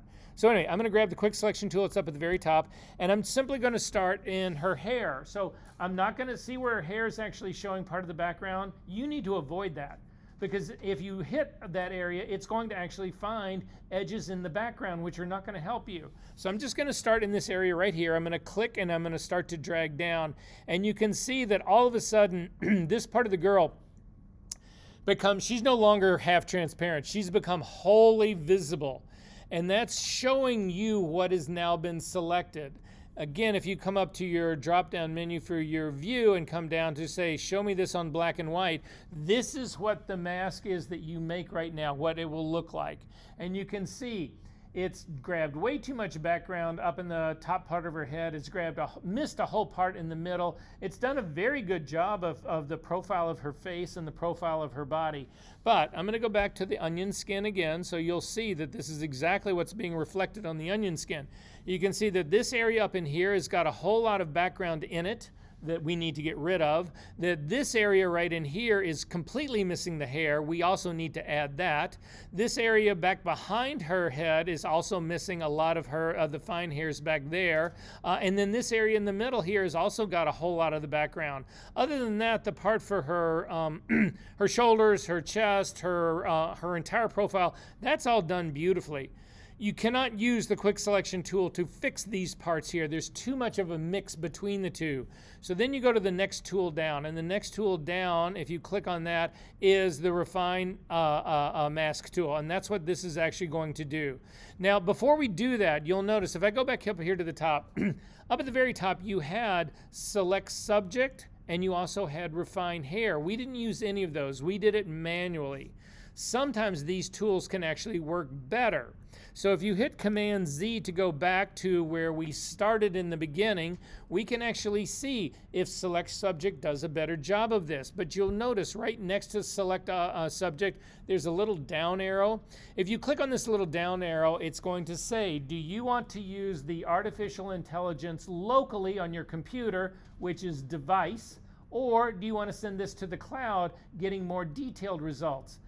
Typically, the cloud works better, but in some cases it doesn't. In some cases, you're much better off using your local one. This is something we set up in our preferences. I set mine by default when I click on Select Subject, wherever it is in Photoshop, that it automatically defaults to the cloud. But you will always have this drop-down menu that you can try the other. So in my case, I am going to leave it at the more detailed version, the cloud version, and I'm going to click on Select Subject. Now, when you do this, you have to be connected to the internet, because this is now sending this image up to Adobe. It's doing its work up there, and then you can see the results down here. And you can see that the results are far superior to what we just had. There's still a problem of background in this area right in here, the top of her head, where all of the hair is flying up. Just look at my screen to see what I'm talking about. There's still an issue up there. Again, if you take a look at this on black and white, this is what the mask is going to look like, and there's a lot of detail that's missing in here. But it did a much better job of using the select and mask, than the quick selection tool. However, let's see what it does when we use the local version of it. So I'm going to hit Command Z to undo that. I'm going to change this Select Subject drop-down menu to Device, and then again click on Select Subject and see if it's better.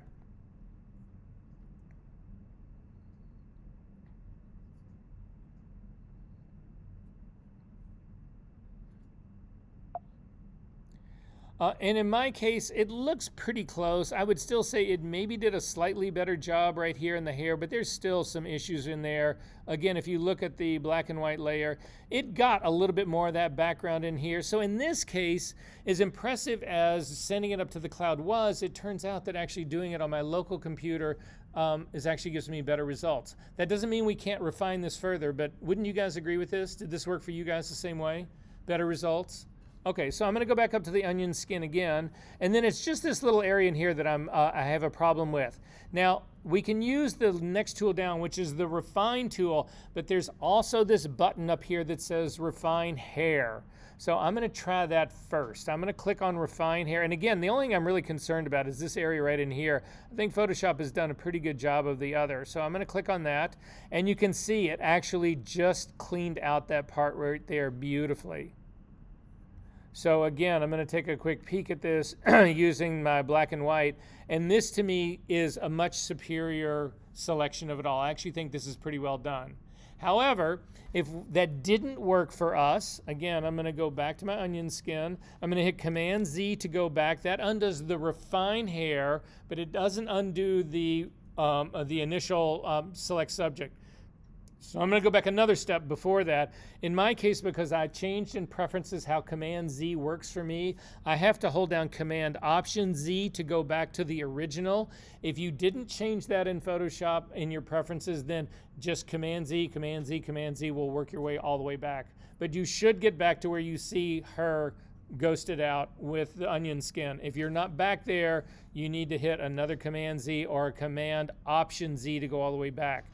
If for some reason you don't know what you did, you can just hit the cancel button and come right back into select and mask, and we'll start from scratch. Is everybody this far back?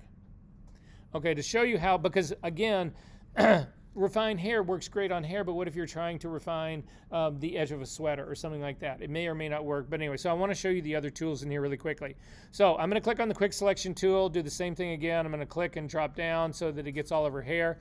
I'm missing, I've got too much background here. I don't have any background here. I got too much background here. That's the next tool down, the Refine tool. So the Refine Edge tool, do not use this tool where you don't need it, because it will fuck up stuff that you don't want to fuck up. So for instance, I don't need this on her forehead, but if you run this on her forehead, it will start eating into the skin of her forehead.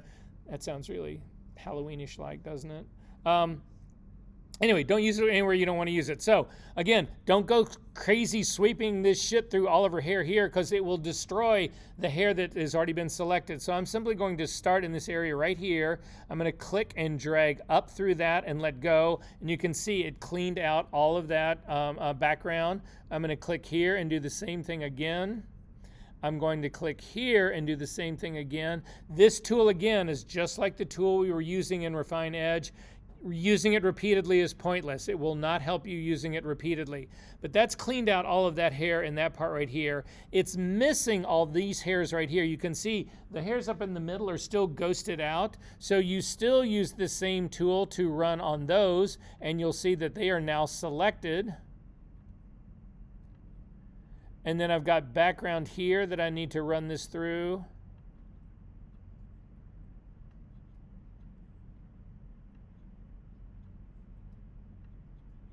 And then I've got hair that is not part of my selection in the very back.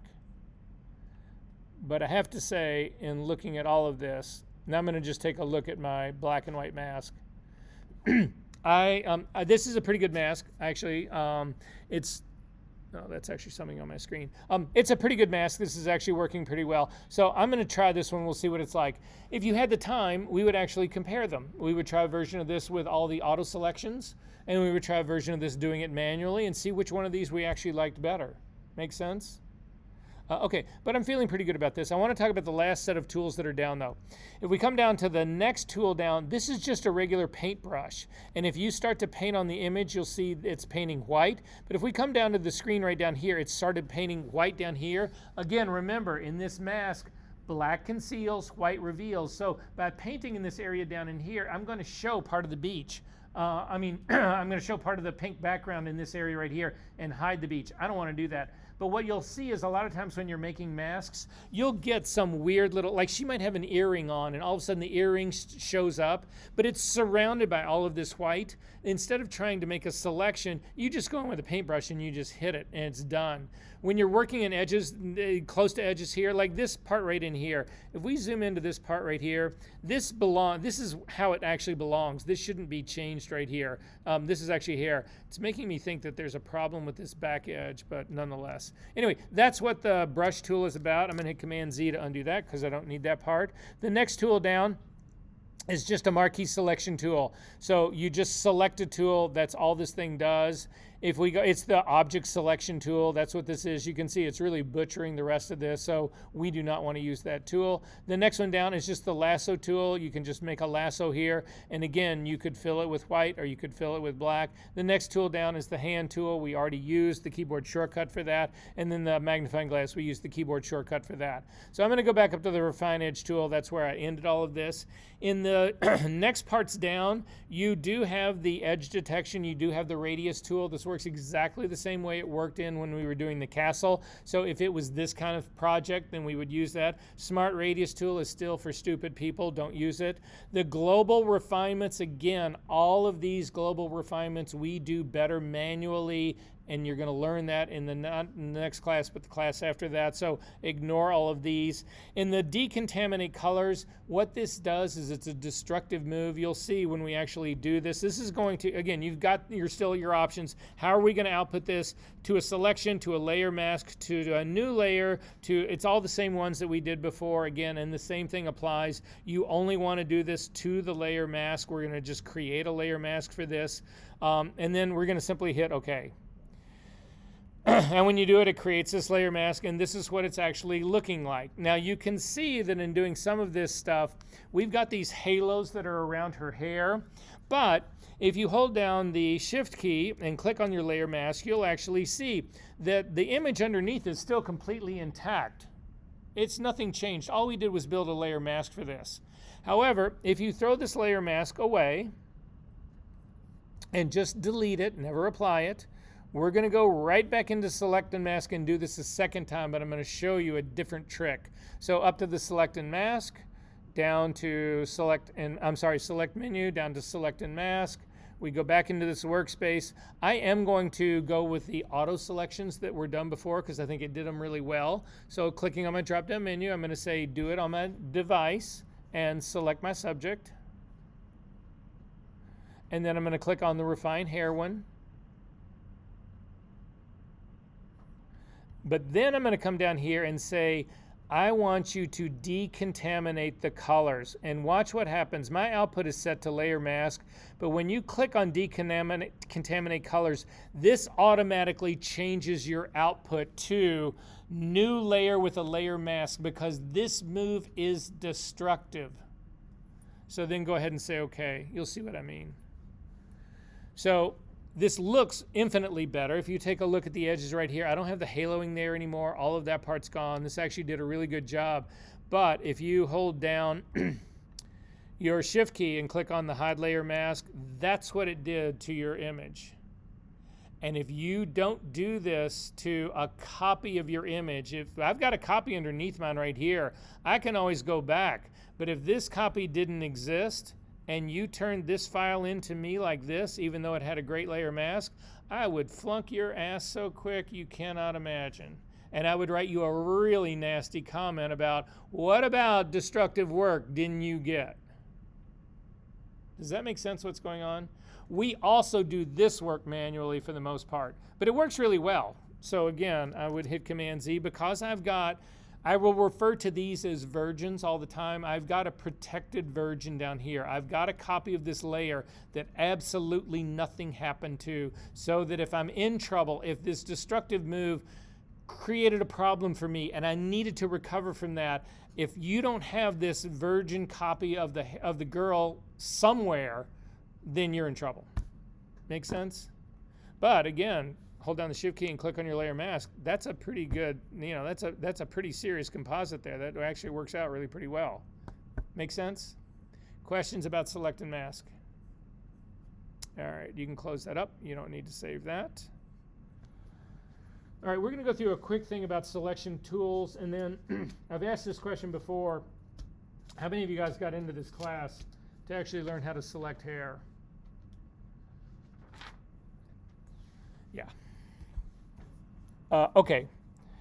So we're going to do that in a big way. So this is the image that we are going to try to put on a different background. So how would you select this hair? Okay, but that we're getting ahead of ourselves right here. So I'd like to start with, there are 2 files in your folder for session week 3. We're going to start this really quickly. We'll take a quick break. We'll come back to it, finish up selections, and then go to working on the hair version of this. So with the gradients, there's 2 of them. There's a gradients, and then there's a gradient version 2. If you could open up gradients, just the first one, not the version 2 one. Double click on the hand just to make it bigger. So this is basically just a synthetic file. I created it using Photoshop. I built it in Photoshop. I did a gradient from the left to the right, going from black to white, and then I put a big red stripe in the middle of it. That's all it is. And it's all compacted into one single layer. Make sense?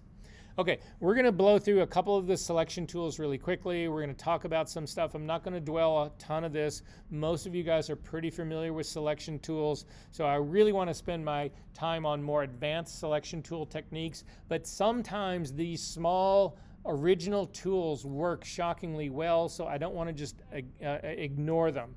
So to start off with, if you come up to the very top of your tool palette, second tool down is where we're going to begin. It is the selection tool, the marching ant tool. If you click on it, you'll get a drop-down menu. You have a rectangular marquee tool, an elliptical one, and a single row and a single column. We're going to start with the rectangular tool up at the very top. If you then do that, you'll notice up at the very top you have, again, in your options bar, a feathering and a style version of all this. We're going to take a look at how they all work. But to begin with, I'm just going to click and drag out a square, and this is basically what it does. If you hit Command J, it will actually jump that square to its own layer. So if you turn off the eyeball for the background layer, you can just see you made a selection and you copied and pasted it to a new layer. That's what Command J does. Simple, right? All right, Command Z to go back in time to undo that. You'll notice that it takes me one step back. I've still got the active selection going. You can save your selections. So if I want to save this selection, I'm going to come up to the Select menu and come down to Save Selection, and I'm going to call this Rectangular 1, or REC1. And I'm going to say OK to that. And then I'm going to hit Command D to deselect. Now, if you come over to your Channels palette and you scroll down to the very bottom of your Channels palette, you will see that there is a new channel down here. This is originally called an alpha channel. If we hadn't named that, it would still be called alpha channel. This is where you save all of your selections. They are strictly channels. That's all they are.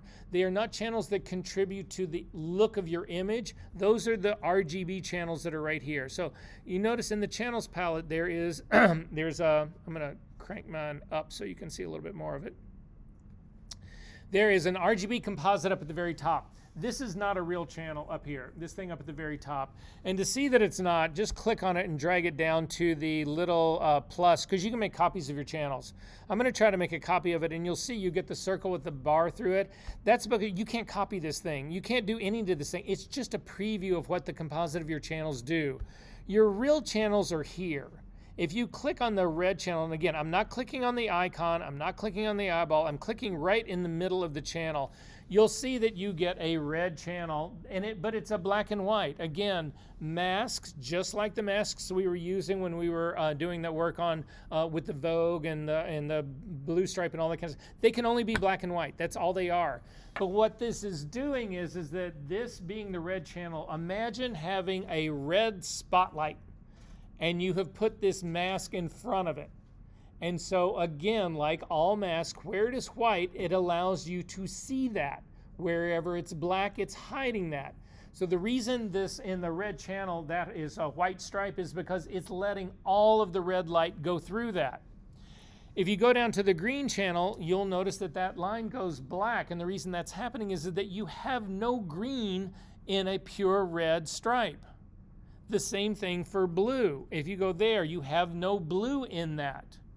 It's why that's black. If you go back and turn on your RGB guy and hover over, just put your cursor right in the middle of the red stripe, you will notice up at the very top in your info palette, it shows exactly that same thing. That in this area, we have a 255 red, we've got a 0 green and a 0 blue, and that is exactly what is reflected in these 3 channels right down here. The thing that makes up your Photoshop is channels. It used to be there were no layers in Photoshop. Everybody had to come in and modify your channels. That's how everybody worked with Photoshop.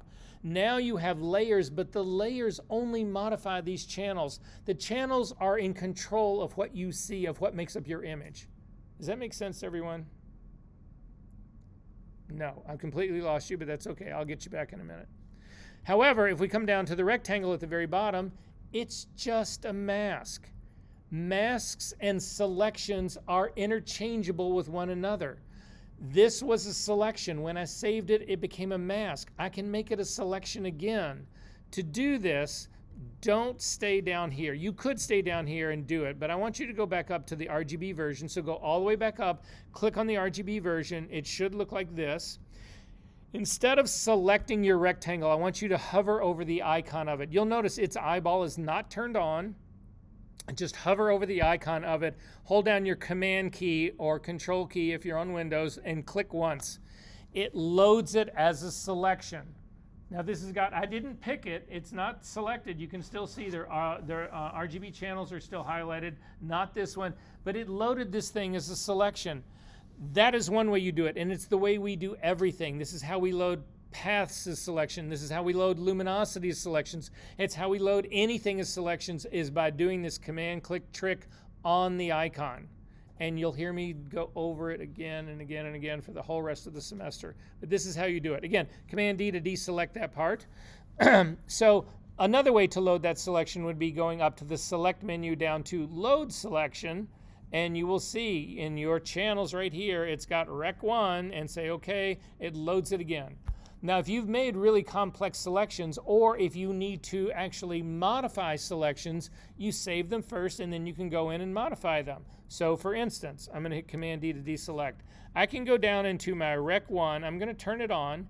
You can actually work directly on channels. You can work on any of your channels, but I'm going to work on this one. I'm going to hit the B key to get the brush tool, and black is my foreground color. I'm just going to paint a line through here. I'm just going to change my selection. So then I'm going to go back up to the top and select RGB channel. So everybody's selected. I'm going to hover over the icon. Do not select the channel called Rec 1. Simply hover over the icon, hold down the Command key, and click. And you can see this thing now is a modified selection that I have just loaded. So whatever got saved is what is reflected in this. Did this work for everyone? Sure. I'm going to go back in history before I did the brush stroke. Okay, so if we just look at the Rec 1 right here, I've just selected it, and you look at it, right? You can do a ton of things to it, right? I'm just going to paint on it. So I'm going to hit the B key to get a brush. Black is my foreground color, and I'm just going to paint on it. Well, let's do this. We're going to go even more so.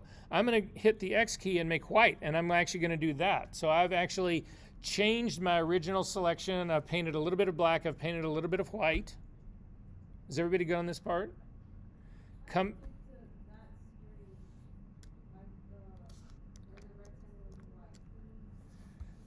In your channels palette, select the selection you saved at the very bottom. And mine, it's called Rec 1. I don't know what you named yours. But if you click on it, it just shows it to you. And you'll see it's highlighted. And all the others are not. Did that work for you? Did you save a selection? Okay, then you're good.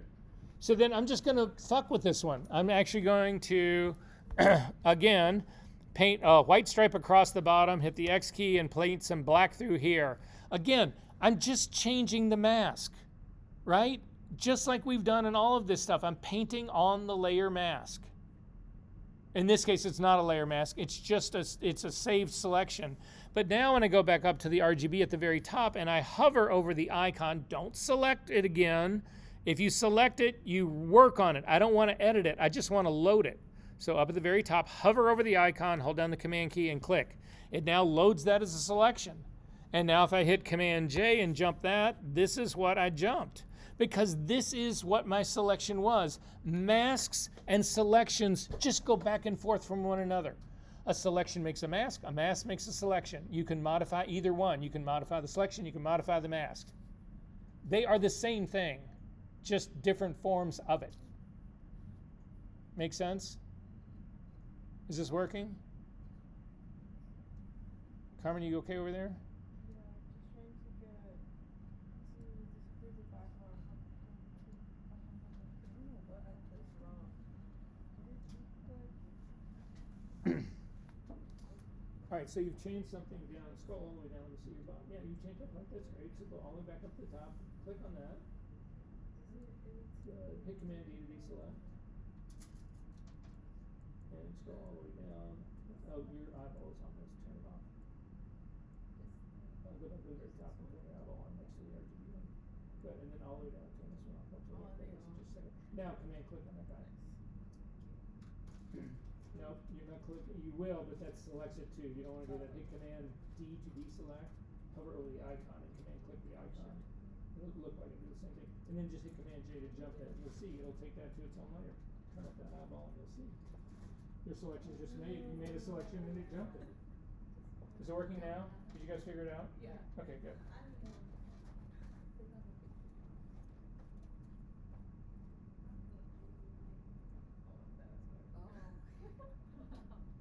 All right, so you have all of this part working. Great. So come up to the very top, click the eyeball by the RGB, turn the eyeball on the bottom off. And so you're good to go here. So hover over the icon. Don't select this. No, you're selecting it. No, don't select the eyeball. Hover over the icon.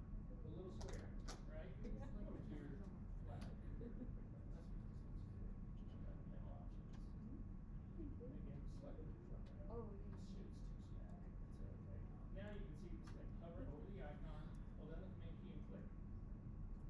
Perfect. Then you go back to your layers palette. In your layers palette, just hit Command J. Turn off the no. Turn.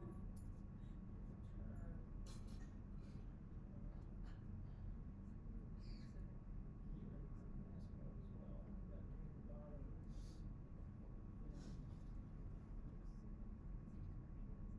Get that over here. That's one of that.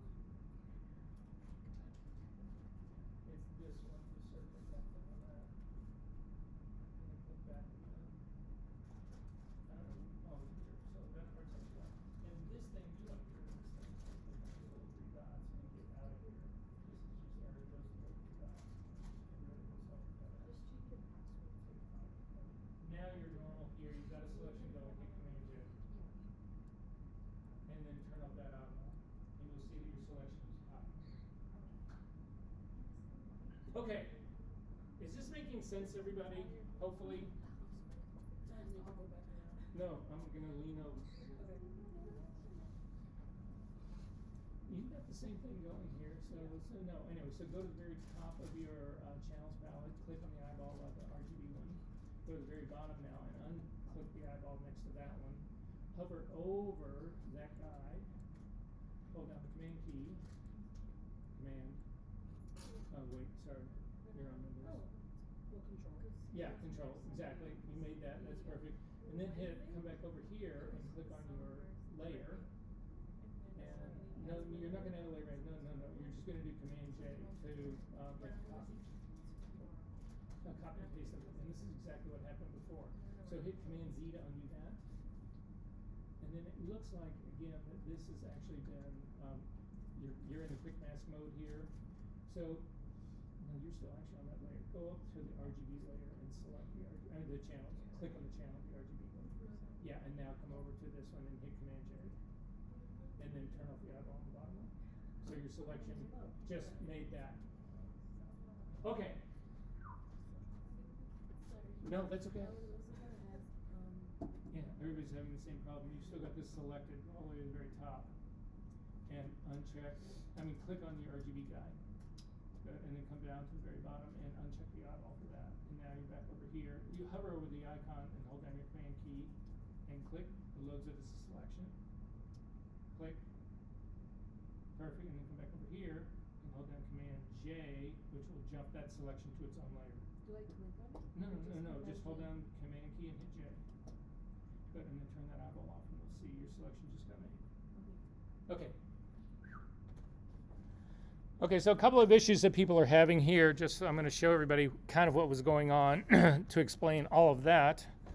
So I'm going to go back in time. I've got this issue right here. So again, if you have this selected, this is my Rec 1, the very alpha channel at the very bottom, is selected. I wish I could get this up higher so you guys can see this. I got to change this. Anyway, if you can't see the very bottom of my screen here, stand up so you can actually see it. I've got it selected and the eyeball is turned on. If I then simply leave it this way, I'm going to load this as a selection, so I'm going to command click to load this as a selection. But you'll see I'm not working on the whole RGB composite part of it. I'm just working on this layer. So when I come over here to my layers palette and I hit Command J, it just makes another copy because I wasn't actually I was only working on this channel at the very bottom. So that's not going to work for me. So I'm going to hit Command Z to undo that. And you'll also notice that your layer here turns red. The reason this thing is red, it's telling you you've got an alpha channel that is selected, not the very top one. So I'm going to click on the top one to actually select this. Now this part is correct. However, what also happens, so if I do Command J here, it does exactly what I think it should do. It actually copies and pastes that selection to its own layer. But if I hit Command Z to undo that and I go back to this part, if you have this eyeball on, you get this red wash over your screen. And what that's telling you is that's allowing you to see what is going on in this Rec 1. It puts a red overlay on top of your screen. The red area represents the black of this alpha channel, and then the white area is just clear. This is this is a throwback to old printing industry stuff. If you go way back before there was any digital at all, people worked on this stuff called, when people wanted to do composites, they worked on this material called rubylith, and it was a very fine layer of red pigment on a clear acetate. And people would go in with an X-Acto knife and they would cut out the shape that they would want in that red pigment overlay and then peel that part off. So you would have a clear area and a red area. And then they would go into the darkroom and they would actually print a negative of that. And if you've ever been in a black and white darkroom, wherever it's red, you can have red lights on in a darkroom. They're safe lights because film does not react, or paper does not react to red light. So what that rubylith would allow them to do would be to create stencils. That's basically what they're doing. And that's what we're doing here with masks. These masks are just stencils. Does that make sense? I know, way more information than you wanted. But nonetheless, if you get this red overlay, it's only because you've got this eyeball turned on. If you turn it off, you'll be good to go. Okay. So Command D to deselect. A couple of other options to talk about really quickly right here. I'm going to go back to the rectangular marquee tool really fast again. I'm going to click and drag out, and you'll notice that you can drag in any dimension. You can make any sort of rectangle or whatever. However, if you add your shift key, you will get a square. So this is going to restrict it to be strictly squares. And then again, let go. This is a perfect square. Command D to deselect. If you want to actually align, how many of you have ever tried to, can you guys right now select just the top gradient? So just the whole gradient that's above the red line. Can you make a selection of that? The problem that everybody gets into, look at my screen really quickly because you can't, trust me, you can't. You can get close, but you can't do it. Because by the time you actually get up to the corner and you get exactly there, your cursor turns into a cursor again, not in the little crosshairs. So it's impossible for you to go in and actually hit that 0, 0 mark. That 0, 0 mark is a single pixel. And if you think you're good enough to get in and hit a single pixel, I want to gamble with you because you're delusional. So anyway, but you can do it if you know the trick. So instead, come out here just into the field. I'm just right out in the middle of the field here. Doesn't matter where you are. Click and begin to drag out. Keep holding your mouse down. Hold down your space bar now and you can move this selection. You can then jam this selection up into the corner. It will make it'll make your rectangular smaller, but I know I've gone way past that corner. So I know I've got it selected. Let go of your space bar and then just simply drag out and grab the rest of your selection. And that is perfectly done. Make sense? Command D to deselect. You can save selections and gang them together. So I've already got a weird rectangular one thing going on.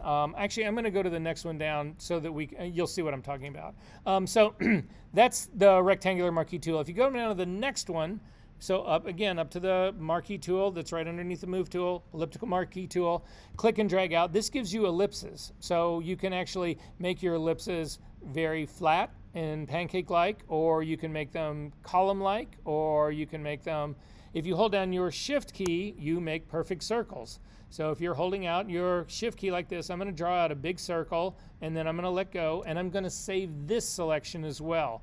I'm going to call it Circle 1, so up to the Select menu, down to Save Selection, and I will call this Circle 1, and say OK.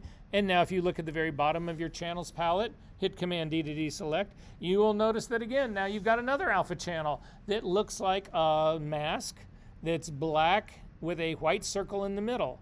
If you hover over that icon, do not select it, do not pick the channel, hover over, don't turn on the eyeball, just hover over the icon, hold down the Command key and click, you load your selection again. Command D to deselect. If you go up to your Select menu and you come down to Load Selection, you'll actually see you've got a drop-down menu now. You've got Rec 1, but you've also got Circle 1. So I'm going to load Rec 1 right now, just by clicking on it, and it's the weird one that I've modified. But now I'm going to come back up to the Load menu, Select menu, down to Load Selection, and now I can pick the Circle 1, and then I can say, how do I want this to interact? If you hit New Selection, go ahead and just say OK. It gets rid of your weird rectangular one and just replaces it with the circle one. That's great, but not something I really want to do. I'm going to hit Command Z to undo that, just to go back to the weird selection, so I don't have to keep doing this over and over and over again. Back up to the Select menu, down to Load Selection. Come down to Add to Selection, and that Add Radio button, not New Selection, but the Add Radio button, and say OK. All this, never mind, that actually, I just added the original one to itself, so that doesn't do anything. Up to the Select menu, down to Load Selection, drop down menu to Circle 1 and add this to your selection and say OK. And now you get this, I don't know, it's turning into a spaceship with a nipple. Or some sort of space. Wouldn't you call that kind of spaceshipy like, sort of like something like, I don't know, or weird fishing lure, something like that. Command Z to undo that. Back up to the Select menu, down to Load Selection. Select the Circ 1 again, and now we're going to subtract it from the selection. And you'll see it cuts those things out. So it really modifies your selection. So again, this is a way if you've got multiple selections that you can use one to modify another. And that part can actually be really powerful. Command Z to undo that. And then finally, the last one, up to the Select menu, down to Load Selection, Circle again, and then Intersect. This is only where they would both meet. So this is now common area to those two selections. So it's just a way to allow these things to interact. Makes sense to everyone? We good? All right, Command Z to undo that. Command D to deselect. The last one we're going to hit here really quickly. Oh, no, not the last one. So there is a single row and a single column. I don't know the real reason for this, but I suspect the real reason for this. In the old days, it doesn't really happen so much right now. And if it does happen, I think there's circuitry and software in your cameras to get around it.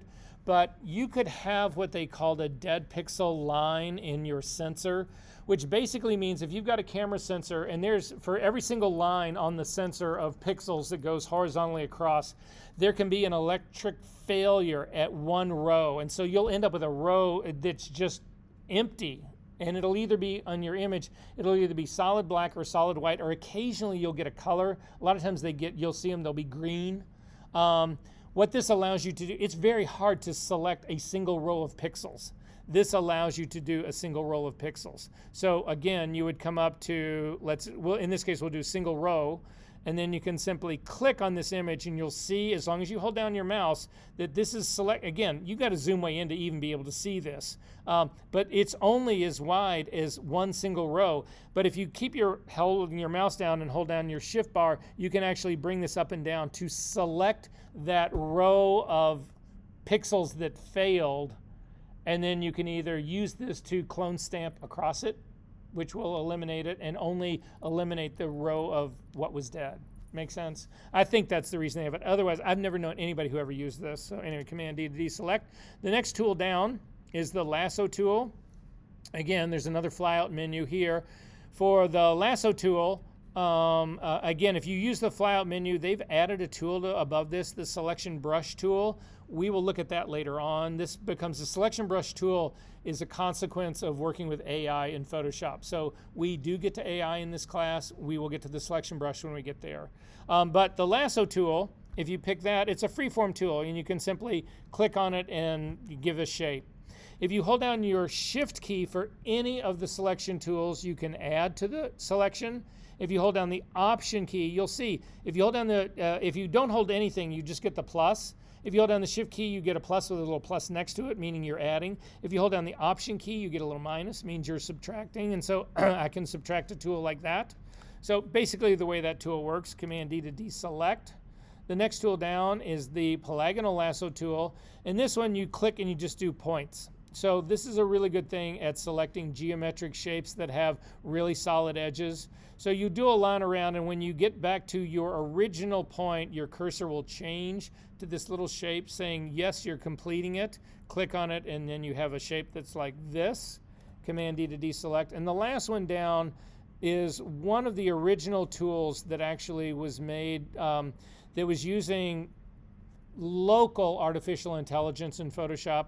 It is the magnetic lasso tool. If you click on that and then you come down, if you just click across the gradient and you just start going across, you'll see it'll throw down a couple of points to you, but it doesn't really make a whole lot of sense. There's no real function in this. If you hit Command D to deselect that, or Command Z to undo that, sorry, Command Option Z, I can't get rid of mine. So come all the way back to come back to your original point to make the selection, and then Command D to deselect.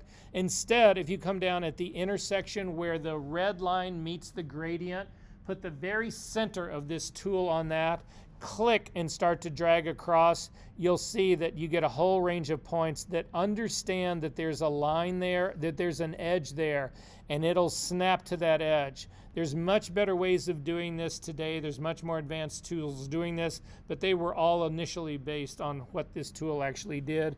To get that back to the beginning, come all the way back to your first point, click to load it as a selection, and then Command D to deselect. Nobody uses this tool. However, if you hate your roommate, go into their Photoshop and actually select this for them and then close up Photoshop, because all these tools are sticky. And the very next time your roommate goes to actually do a selection with the lasso tool, that's the tool they're going to get, and they'll have no idea what the fuck it is or how to get rid of it or what to do with it. I've got all sorts of tricks. Have I told you the one about your Wacom tablet? Oh, so if you really hate your roommate, make sure that you have a Wacom tablet that's connected to their computer. Now, if it's plugged in, it's a little trickier, but if you've got a wireless one, if you actually turn this on and then take the stylus and simply lay it on top of the tablet, don't do anything else, just lay it there and then hide that, it will cause their mouse to just go insane. They'll try to do something with their mouse and it'll start flying to different corners. It has a mind completely of its own because it's fighting with whatever they're trying to do. It doesn't know whether it should be the Wacom tablet doing the movement or their mouse, whatever, and it just goes absolutely ballistic. It's hysterical to watch. So, yeah, I've got other tricks. Don't worry down the line. If you really hate your roommate, I can get you some serious ass revenge. Okay, next tool down. So anyway, go back. If you've done this, go back to the lasso tool because that's how most people work with it. The next tool down is now we're getting into the manual tool selections. Now, in the object selection tool, we will talk about that later. In the quick selection tool, we've already gone through that and how you use that, so I'm not going to do that again. But the next one down is the magic wand tool. This, along with the, what do they call it? With magnetic lasso tool. These were the first real tools in the beginning of Photoshop that looked at an image and could discriminate with elements in the image and allow you to make selections on that. So when you click on the magnetic wand tool, you need to come up and immediately look at the top of your options panel. This one's important, guys, because this sets it not only for this tool, but this sets it for a whole range of tools that we're going to work with. The first thing we get is sample size. And so most of you have got this set up as point sample, don't you? The problem with point sample is that when you click on an image, it's going to select a single pixel. And unfortunately, that pixel can be what they call a hot pixel or a dead pixel. It's not really, it can be representative of the area you want, but it also doesn't have to be. So the safer option here is to change your point sample to a 3x3. That will actually take an average of 9 pixels around. So if you do have a single pixel that's problematic, this takes a bigger area, and so it's a much safer selection. We much prefer this for selecting color, for selecting all sorts of things. You can actually amp this up to higher. Some people will do a 5x5. There are reasons that people will go up to 101 by 101, but they're very, very, very rare, and we will talk about those when we get to doing that kind of work. So I'm just going to select the 3x3, and then your tolerance, set that at 32. That's the default. And just come down and click on the red. We've just selected the red. It's the easiest tool in the world there is to do it. It's the most precise. It's just pick the red, and that's all there was. If you hit Command J and then turn off your bottom line, you'll see it does a perfect selection of this. So if you've got a real hardcore solid line graphic, the magnetic, the wand tool, the magic wand tool is an amazing thing to actually work. So I'm going to hit Command D to deselect, or Command Z to undo that. So I'm not going to get into much more about these guys right here. We've got other things that I want to get to, and again, give me 7 minutes. We'll take a quick break, and then we'll come back and work on hair. So the last tool that I want to talk about is not found in any of the tool sets over here. It's over here in the Select menu. If you click on this, actually do me a favor. We'll stay with this. We'll stay with this. Come up to the Select menu and come down to Color. Actually, I'd take that back. Close this file up. Let's open up the other gradient one. So go back to our session number 3 and this gradient version 2. Open that one up.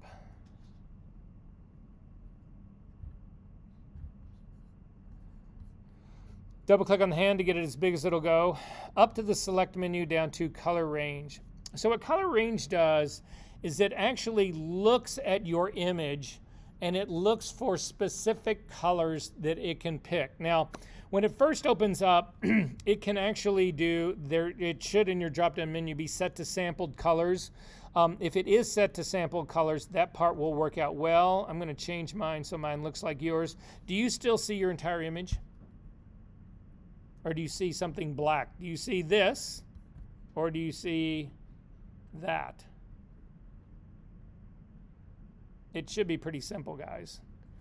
You see your whole image behind, right? You see the color image. I'm going to change mine to show you the color image. Okay, so what this tool does, there's a little preview down here on the bottom. We are going to do sample tools.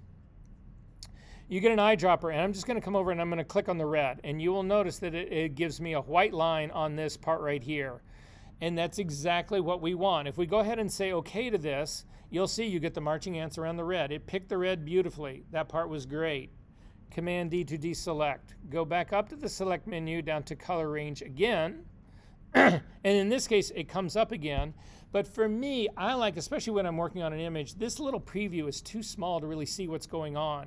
So if you click on the drop-down menu to Selection Preview and you change this to grayscale, you get a very large version. Your image looks like this guy does right down here.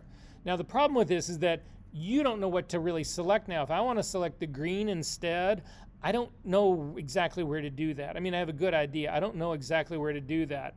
But if I say, again, go back to none, I can click on the green, and what you'll notice now is that the selection in the preview changed. It no longer is selecting the red, it's only selecting the green. And if I go down to the blue and I click on that, it's only selecting the blue. If you want to add to your selection, I want to select all 3 colors. So I want to select the blue. If I click on the green, it's going to deselect the blue. But if you come over to these little eyedroppers that are up at the top and you click on the plus one instead, now click on the green, it will actually not only add the green, but it's also adding the cyan green values in my gradient. So my gradient, remember, I am selecting a range of greens in here.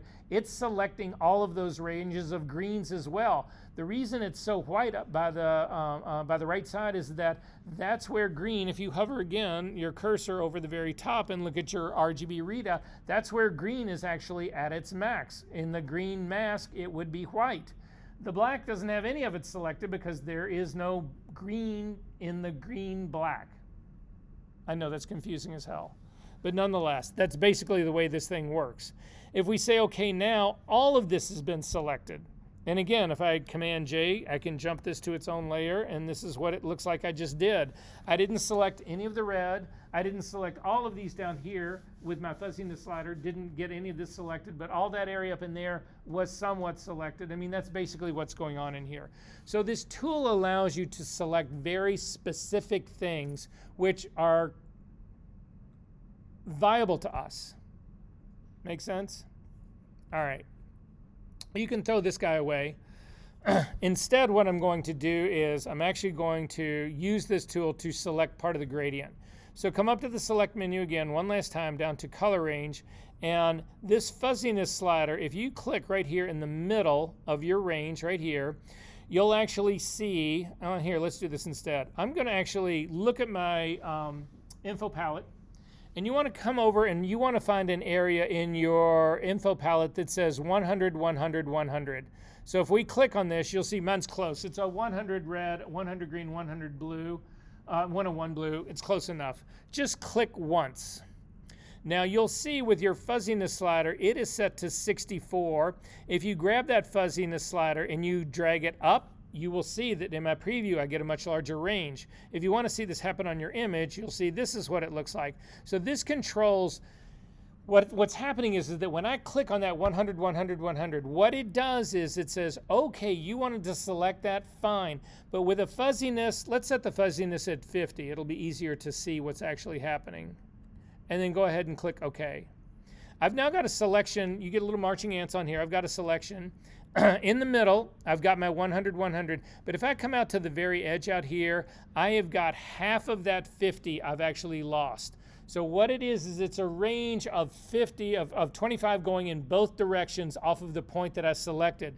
But what's important about this, if you jump this to your own layer, Command J, what you'll see is it's not perfectly selected. What happens is it selected that area in the middle and then it drifted to both sides. But as you start getting away from the point that you selected, it actually starts selecting less and less and less and less of it till the point that you get to the very edges and then it just falls off. The reason this is important to us is unlike the magic wand, this actually gives us much more organic, natural selections.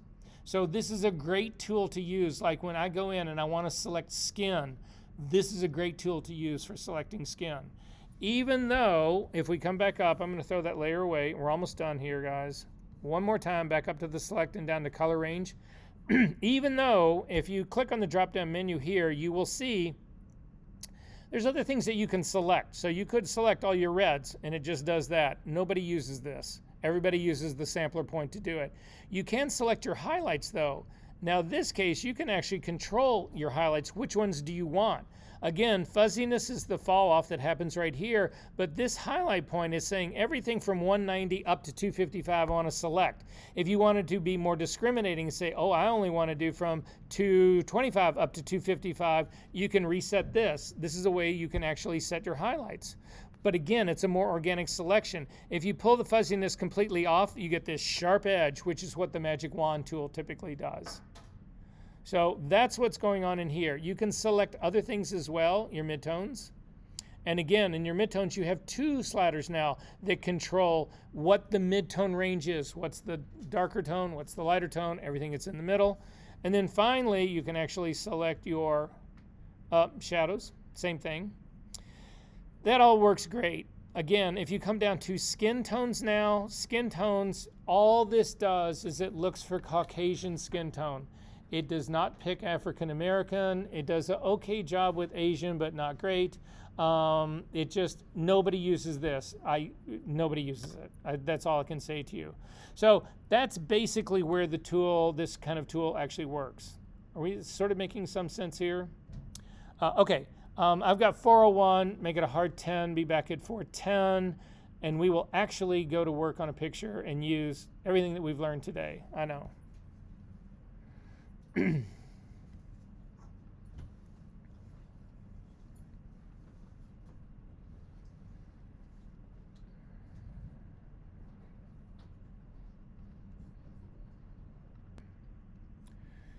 So if you closed up that gradient, I want you to do me a favor and just open it again really quickly. Again, to do that, up to the file menu, open recent and gradients 2. We're not going to really work on it. I just want to have a quick conversation about this. So we touched on this briefly when gradients 1s was open, but what I want everyone to look at here is to see how Photoshop actually functions. What's really behind the scenes. The two guys who invented Photoshop, the Knoll brothers, Thomas and Jonathan, they were trying to develop scanner software, and they struck on this idea, and they said, you know, if there was a way that we could control the red, green, and blue values at every pixel level, we could create a color image. And so they landed on the idea of masks. And they just said, you know, if we use a layer mask, we can control how much red a pixel will have and how much green a pixel will have, a separate mask for the green and a separate mask for the blue. Between those three, we can control exactly how much red, green, and blue is at every single pixel. And that was it. That's the foundation of Photoshop. That's everything in Photoshop. So if you take a look at the channels palette right here, again, if yours are really small, you might want to consider doing what I've asked you to do a couple times and come down to your panel options here, the little hamburger that's right next to, across from the tab channels, and say you want to see the biggest thumbnails. I do that for everything because you can really see in these things. You can actually see important stuff in this. But nonetheless, if we take a look at the red channel right here, you can see that, again, if I run across the screen here, you can see all the values for everything that I've got. In the case of the red, I've got 255, well, in this case here, if I go over the red, I've got 255 red, which I'm seeing right here in the red channel, white, but in the green, there's a black line covering that, and in the blue, there's black lines covering that. So these three masks that are in here are controlling what I see in my image.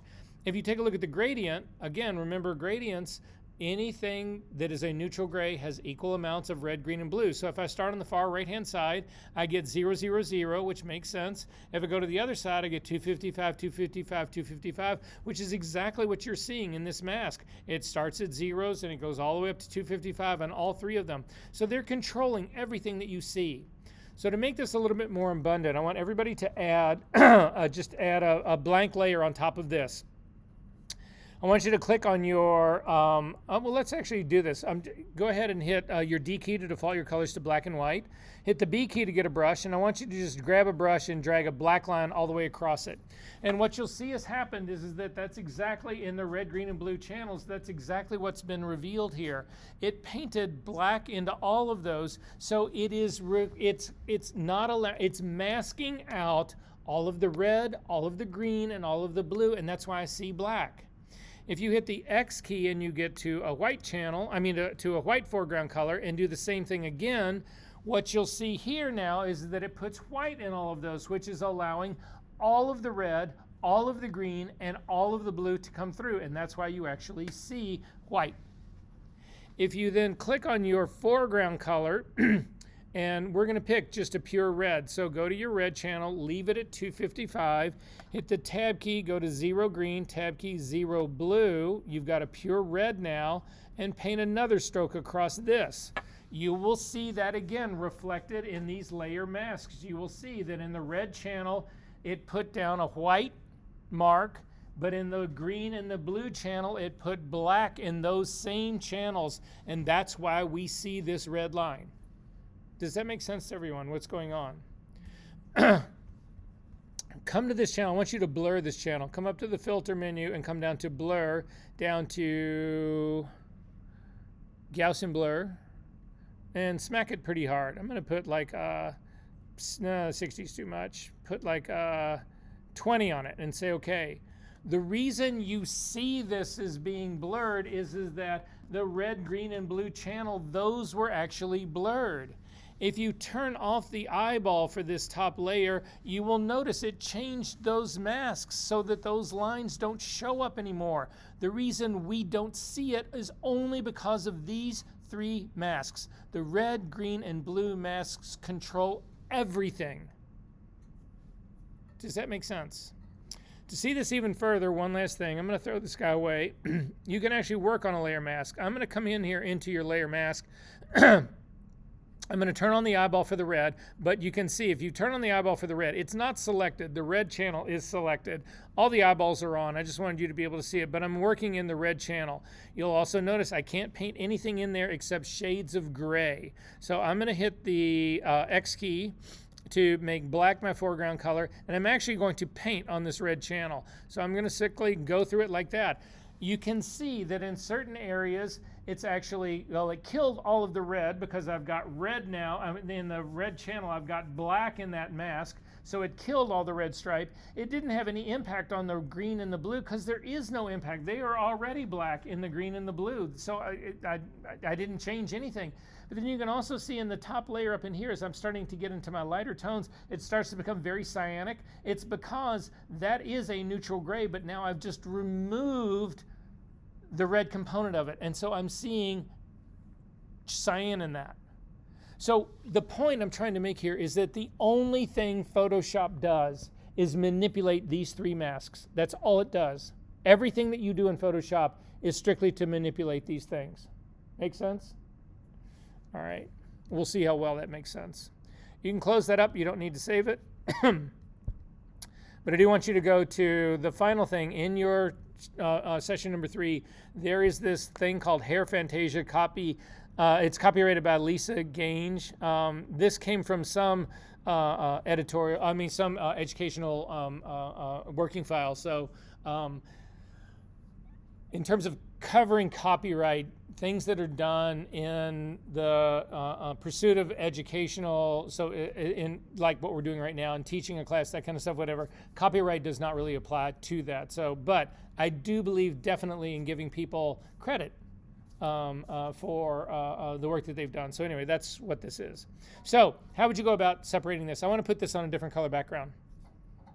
So how would you go about doing it? I know you would go in with the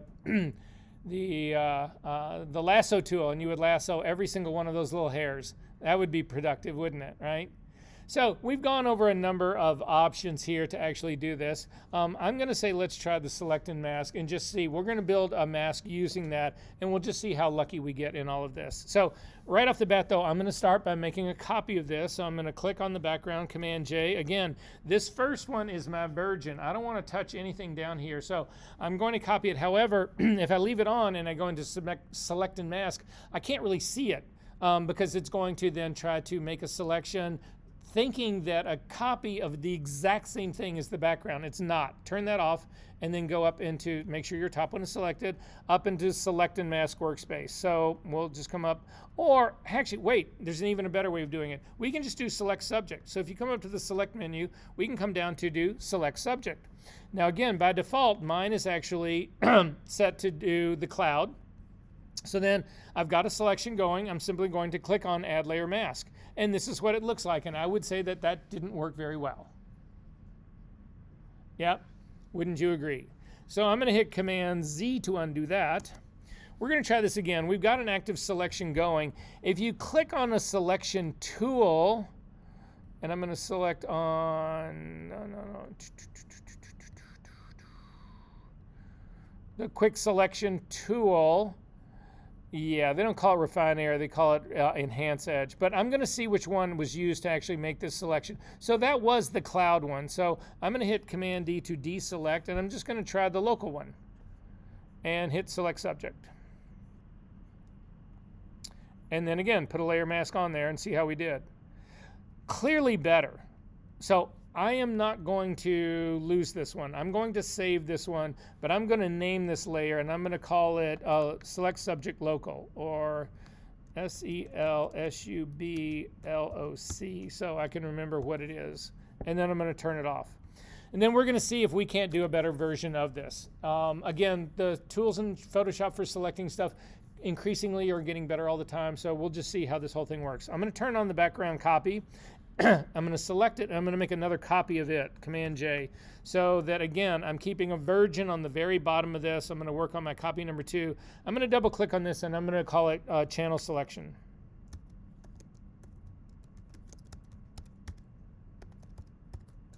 So, do I have any masks in here already, other than the one that I just made? The one at the very top, ignore that one, but other than that, do I have any masks in this image? Exactly, I've got 3 of them. I've got an RGB one, I got a red one, a green one, and a blue one. So I'm gonna go looking at them and see which one I like. And so what I'm looking for here, I'm not worried about the skin. That's an easy one. I can do the skin almost with a paintbrush, right? I'm worried about the hair. The hair is the challenge in this, wouldn't you guys agree? So that's what I'm struggling with. So what I'm looking for is contrast. I'm gonna build a layer mask out of this. I need the background to be white and the figure to be black, or the figure to be black and the background to be white. One or the other I need. I don't really care which one it is, because I can make it the wrong way and I can always invert it. But what I'm looking for is contrast. I'm looking for separation between the hair and the background. Which of these 3 channels is got the most contrast, the most difference between the two? Because the greater the difference that already exists, the less work I have to do. So I'm going to click on the red channel, and I'm really looking at this area right in here. I'm looking at this. How much separation am I getting from this in the background? So I'm looking at the red channel. Okay, I'm looking at the green channel. The green channel is worse. The hair actually just got lighter and the background also got lighter. I'm gonna go to the blue channel. And the blue channel is also not great, because the blue channel is actually, the hair is lighter. So if you go back to the red, the hair just gets darker. So my most contrast is the red channel. So let me make sure I started this up again. Yeah. So I'm gonna copy the red channel. Simply grab the red channel, drag it down to the little square at the bottom that has the plus in the middle, and it's going to make a red copy. It's at the very bottom of your channels palette. Double click on that and call it Knockout. Now, knockout is a term that comes from old film industry back in the days of Gone with the Wind, that kind of stuff. They called what we are doing right now knocking an image out. So anyway, that's basically how I'm going to go after this. However, if you look at this right now, this is not a perfect mask. This is actually, I've got a lot of tone up in the hair itself. You can see there's a lot. I don't have that kind of separation. Again, I want a black and white, I want an image that's all black and all white. I don't want all these grays that are actually in here. Does that make sense to everyone? However, you want to do the least amount of damage to this. You don't want to be too aggressive in your mask making. But I clearly need to make this area, these lighter grays, I clearly need to make them black. How would you do that?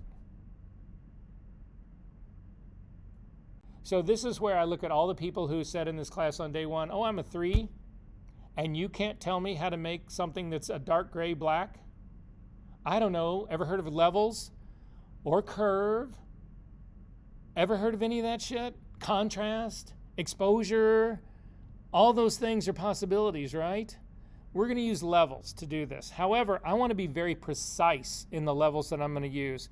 So I'm going to zip into this area of her hair on this side right here. The thing you need to know about where we're going to pick color points in all of this is there's a couple of things that are going on with her hair. Number 1, there's shine on her hair. It's actually, that's what I'm looking at right here. That's what my mouse cursor is on right now. It's actually shiny. There's a part, this reflection is coming off of it.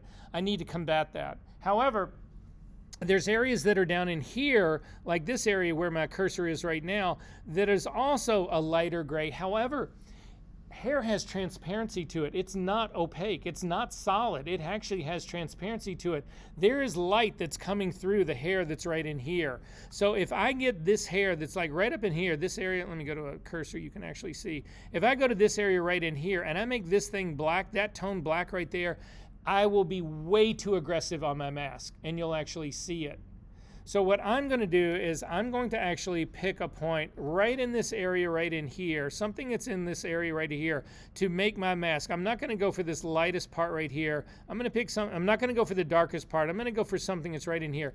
And I'm going to put down a color sampler point there. So to do a color sampler point, if you come over to your toolbar that's on the left-hand side, and you come down to the eyedropper, and you click on the eyedropper on the lower right-hand corner. You'll get a flyout menu. We're not going to pick the eyedropper tool. All that does is sample the tone. We actually want to put a color sampler on it. So this is right beneath it. It's the tool right underneath it. So I'm going to select that, and then I'm going to come over here, and I'm going to pick one of these lighter areas of gray. Again, you'll see that this is now a 3x3 average because that is what we set for the Magic Wand tool 20 minutes ago. So I'm going to pick, and I'm going to select a point right here, and I'm just going to drop a cursor, a point down on it. Now when I do that, you'll see that it shows up as an additional point underneath my entire info palette. This is critical to us. It's got a number 1 on it, as does the point. It's also got a number 1 on it, so that you can keep these straight. You can have countless numbers of points, well, not countless. I think you can have up to 16 points. Don't quote me on that one. You can certainly have more than 5 or 6, that I know for sure. So that is going to be the part of my mask that I want to be black. Now I actually need a point that I want to be white, and that's going to be the background.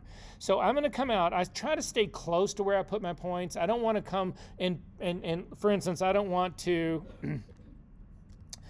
come all the way down here and set a point down here in the corner down here. That's not where I'm going to go. I'm going to do something that's out in this area here, but you will need to make sure that you get far enough away from the hair that you don't by mistake hit at some point that's being impacted by the hair. So I'm just going to set another point out here. So that's where my number 2 point is. And you'll notice I've got a number 2 point that's reading out here as well.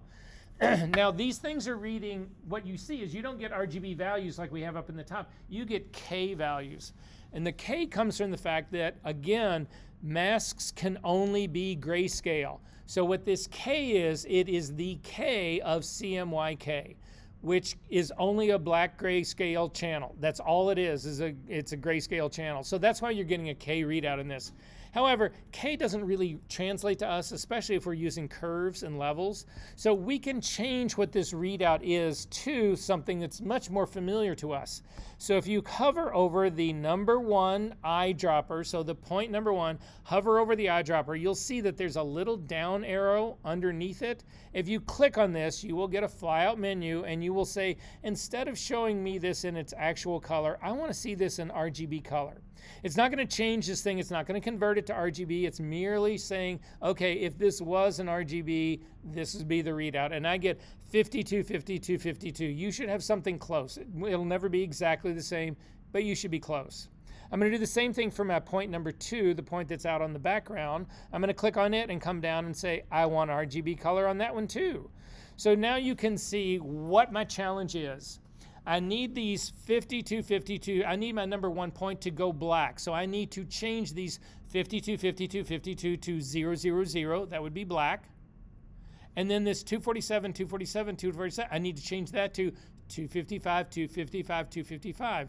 Is that making sense to everybody? I need to make the thing that is getting close to black, black, and I need to make the thing that's close to white, white. So to do that, you do levels. Now, this is not an adjustment layer. This is actually destructive levels, but that's okay because I'm doing it to a knockout channel, a channel that I made. If it goes wrong, I can throw this channel away and start all over again. So instead of adding an adjustment layer, which you cannot use for this, there are no adjustment things for channels. It's a destructive move. You come up to the image menu, down to adjustments, down to levels. You will notice that the keyboard shortcut for that is Command L, which you can use all the time instead. It will bring up the levels dialog box, and you would think, well, okay, this is simple. All I need to do is type in 52 here and 247 here, and it will take care of it all. That is not how this works. It's how it should work in theory, but that is not how this works. So what we're going to do is we are going to grab the black point slider underneath the histogram. So underneath the histogram, the little triangle that's all the way to the left-hand side, I'm going to watch this readout. You will notice now when I brought up this levels dialog box, I've actually got 2 readouts. You'll see I've got a set of 52s that are separated by slashes with 52s that follow them. And I've also got 247s that are divided by slashes that are also followed by 247. What this shows you is your before and after. The left side is the before. That's what the point was when you brought up levels. The right side is going to be the change that we make. Now, the reason they're the same right now is because we haven't made any change. But if you click on the little triangle on the black point underneath your histogram and you start to move towards the middle, you will see the number at that point number 1 start to drop. So right now I'm at a 41. You want to get very close to 0, but you want to stop before you get to 0. So I'm all the way down to a number 2 right now. At this stage of the game, you want to go to your arrow keys, your up and down arrow keys. You want to click on, in this case, it's the up key. If you hit the wrong key, it doesn't matter. You'll see the number go in the wrong direction. Just hit the other one. I'm going to hit the one. I hit my key 1 time. That got me to 1. I'm hitting it a 2nd time. I'm still at 1, so I'm not there yet. A 3rd time, I'm still at 1. A 4th time, I'm still at 1. You'll see my number still climbing. A 5th time, and I get to 0. But look at the difference. I had to put in 60 to get to 0 from this 52. If I'd only put in 52, it would not have worked. Now, mathematically, I can't explain that. You'd have to call the people at Adobe and say, why doesn't that work? It doesn't.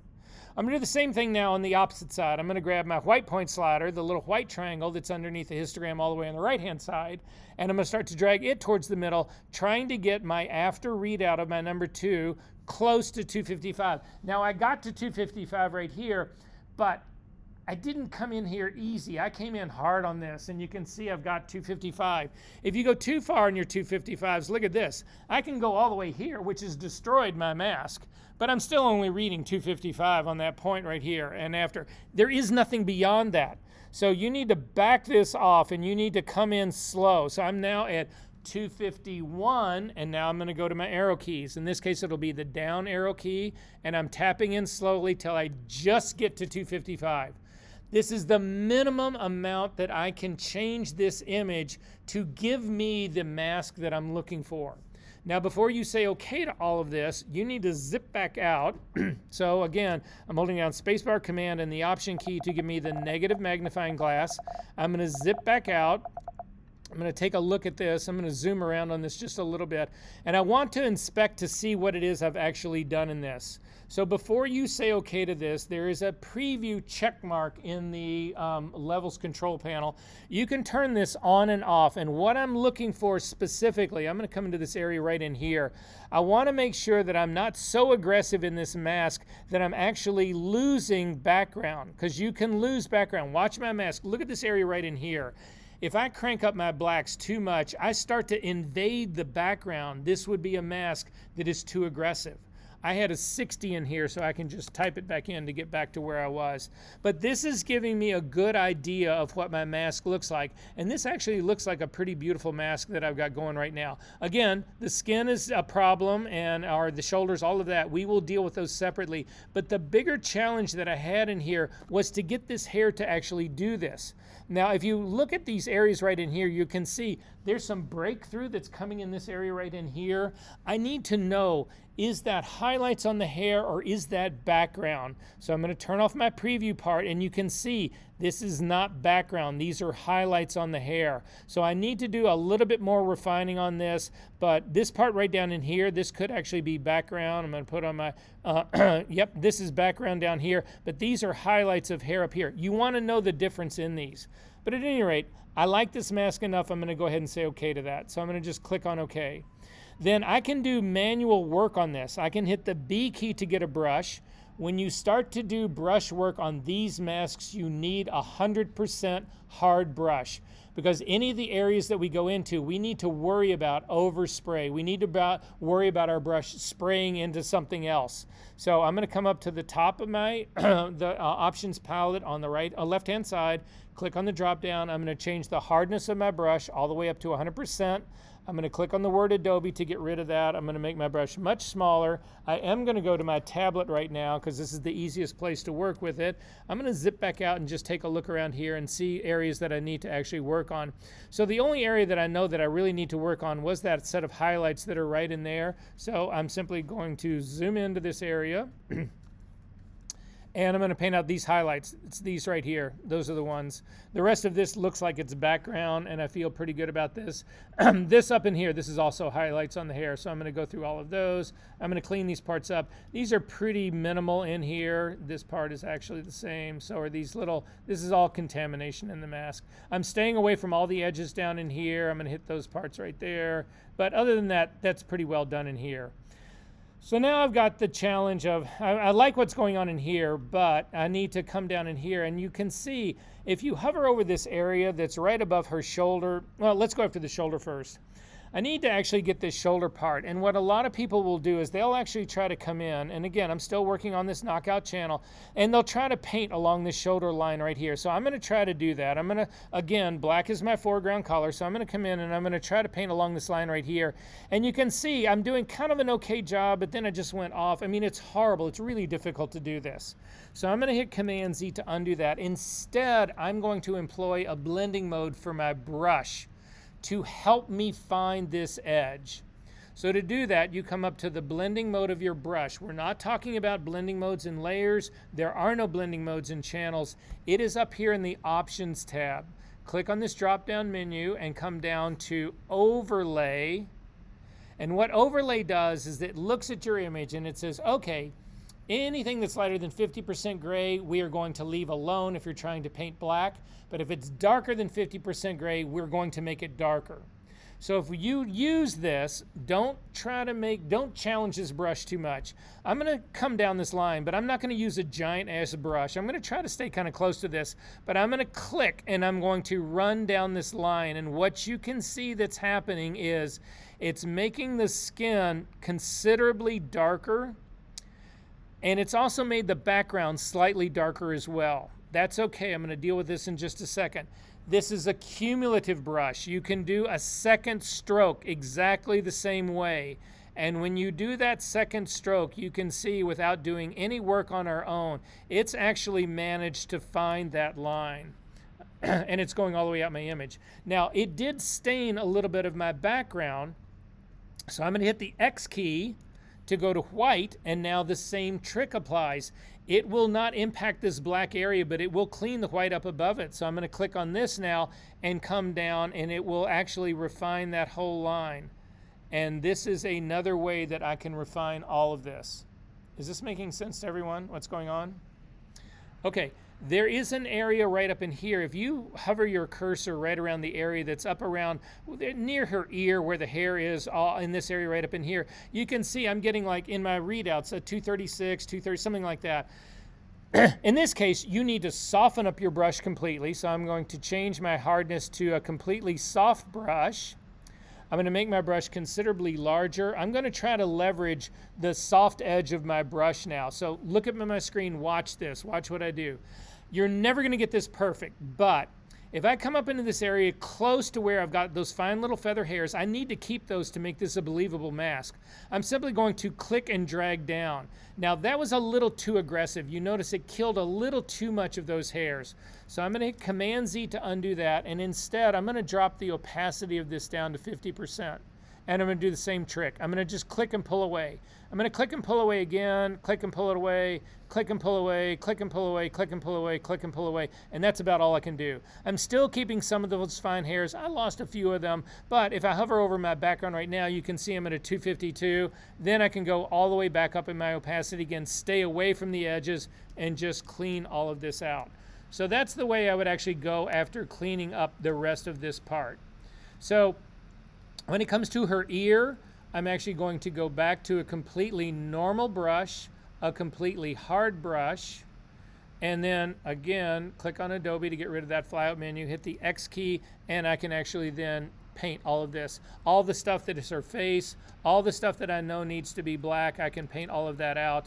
I want to stay away from this area down here along the edge of where her face is meeting that hair. So at this stage of the game, I would go back to an overlay brush.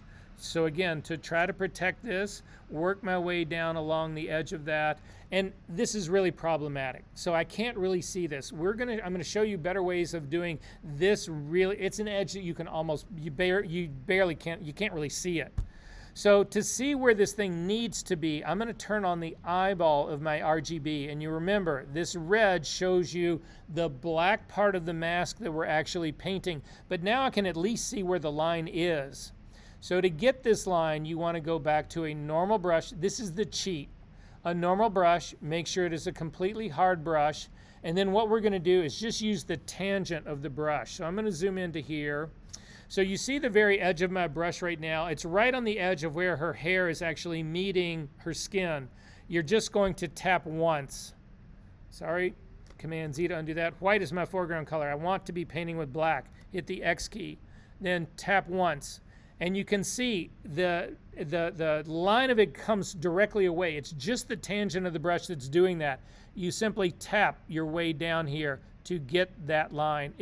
You'll never get this line trying to paint a stroke, but these taps will actually give it to you. And I'm going to come all the way down here. Again, we will learn a better way of doing this next week, but that gets me all the way down there. Then I can turn off the eyeball for my RGB layer at the top. You can see that line is black. And then I'm going to go back to an overlay brush really quickly. And in my overlay brush, again, it's set to black. It is a hard overlay brush. I'm going to just start to work on this area that's right here multiple times to build up the density of that. To get the straps, I'm actually going to go after that pretty hard. Again, it's included part of that background that I didn't really want to include, but there are better ways that you'll see to do this next time. I'm going to do her shoulder down here to get the same exact thing. Then hit the X key to clean this area up. The X key makes white my foreground color so that I can clean all that up. This area that's next to her hair, I need my brush to be completely soft. And again, click and pull away, click and pull away, click and pull away, click and pull away, click and pull away, click and pull away, click and pull away, click and pull away. That part's pretty good. I'm going to zip back out now. And I've got a little problem right here, this little bit of hair right here. So X key to make black my foreground color. Back to a normal brush. Simple click for a tap to get that part in. That is a normal brush. And then I've still got part, I'm back to an overlay for her neck. Again, just repeated. And then X key to make white your foreground color and clean that edge up. X to make it, just to finish this shoulder area right here. X key to clean that up. And then finally, I can go just to a regular normal brush, a completely hard brush, and I can just paint in the rest. Oops. X key, painting with black. I can just fill in the rest of this. I'm going to zip back out, paint in the rest of her face. Come down here, paint all that out. Paint that out, paint this out, and paint all of that out. This is now my layer mask. At this stage of the game, I would save my work. Oh, I've got a small mistake that's right down here on the edge. That also needs to get painted out. Okay, now I can zip back out. I got 7 minutes to complete this, and we are good to go. So up to the File menu, down to Save As. I'm going to save this. Again, this is not homework for you guys, but I'm going to save this to my TOS folder. Where are you? There you are. And say OK. Save it as a Photoshop file or a TIFF file. We'll be good to go on that. And then I'm going to just see how well I did. So I'm going to hover over again. I'm going to go back up to the very top. I'm going to click on my RGB guy so it shows my whole image again. The only version that I can see of it right now is this channel selection part right here. Again, I'm making this selection using a channel. That's why this is called channel selection. I'm going to scroll down to the bottom of my channels palette, hover over the icon. Again, do not pick knockout, not unless you need to continue to refine it. Hover over the icon, hold down the command key, click to load this as a selection, come back over to my channel selection and add it as a layer mask. So you will see now we worked in the exact opposite. Again, my mask in the knockout is black. It's hiding the figure. So now when I apply it, it hides the figure and it shows the background. So I can hit Command Z to undo that, Command D to deselect, and instead in my knockout, go ahead and select it and invert it, Command I. And now, all the way back up again, select your RGB at the top, come back down, hover over the knockout, hold down the command key, click on the icon, it loads it as a selection, come back over to the channel part, and add it as a layer mask. Now in this case, you can't really see any change that's happening in here because I've got a white background, but I want to change the background. So did everybody, if you turn off your white background, did everybody get this incredible selection?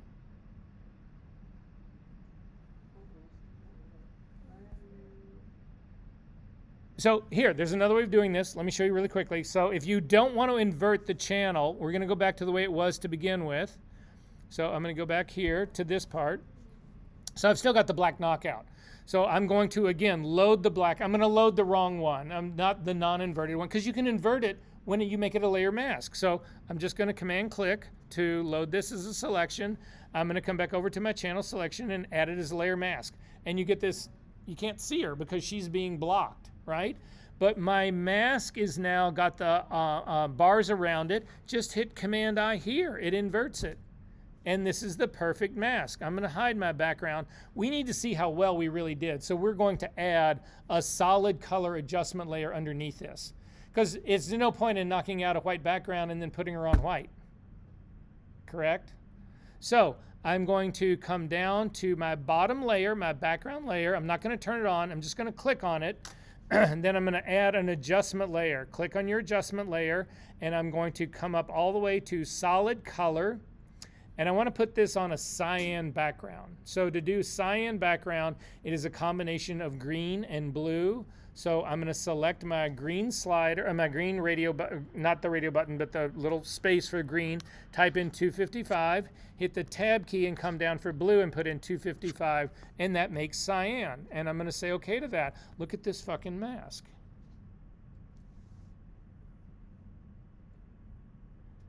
You walk in to an interview for a retouching job, and they say, yeah, we'll pay you $9 an hour, and you show them this, they bow down, they start groveling, and they'll say, I'll give you anything you want if you'll just come here and do retouching for us.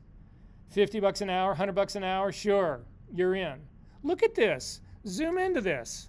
Are you kidding me?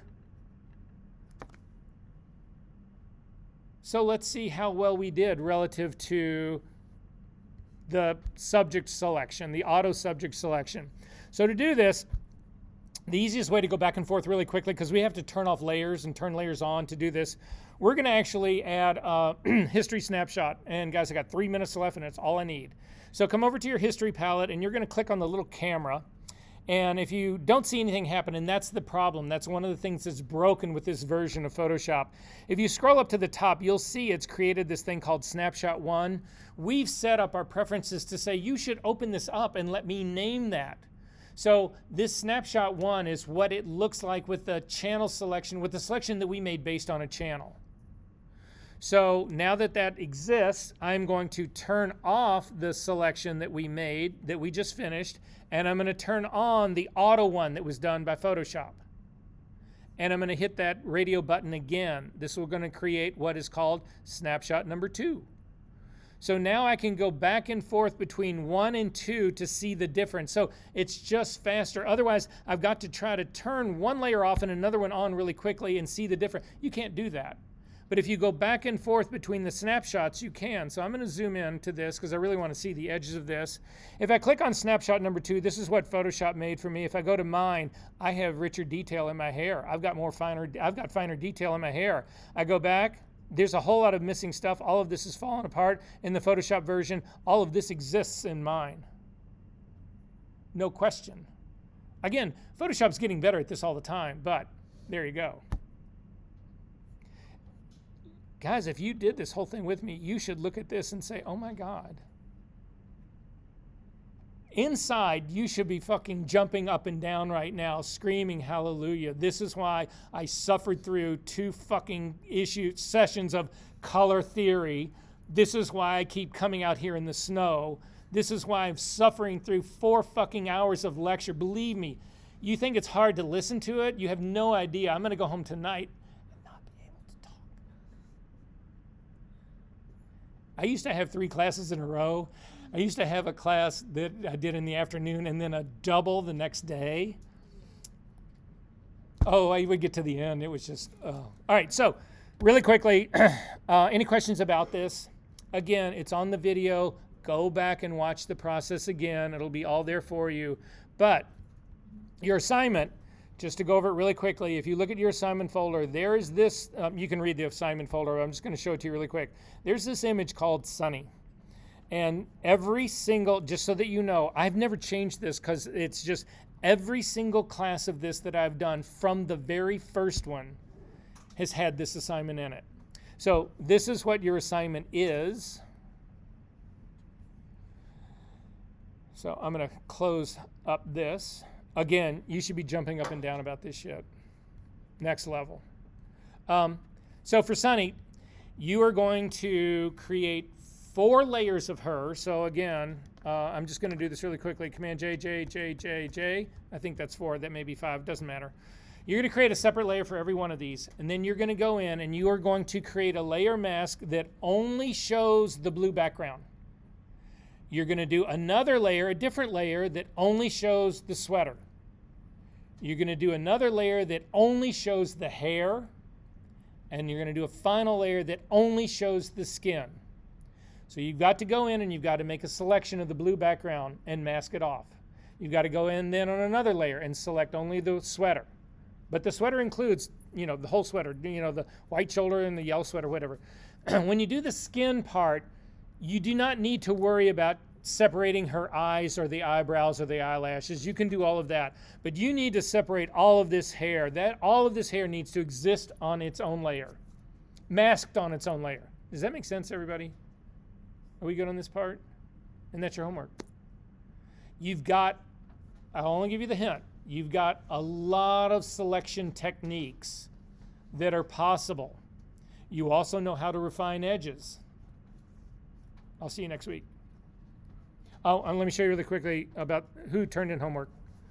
So, if you do not see your name attached to something up here, you have not turned it in.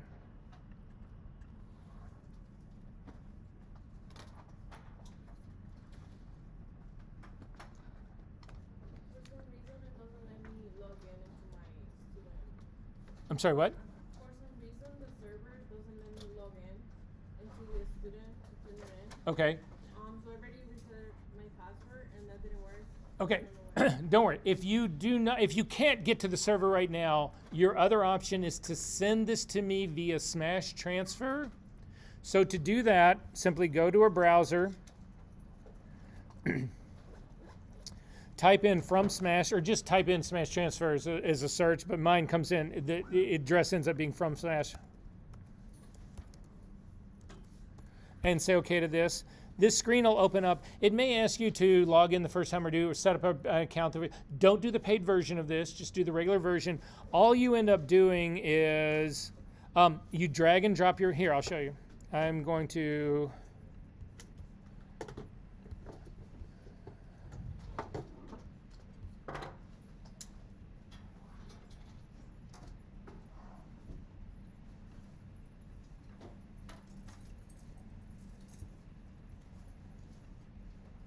I'm going to just drag and drop a file onto this. It says, okay, that's great. It's coming from you. I know who you are, whatever. Who do you want to send it to?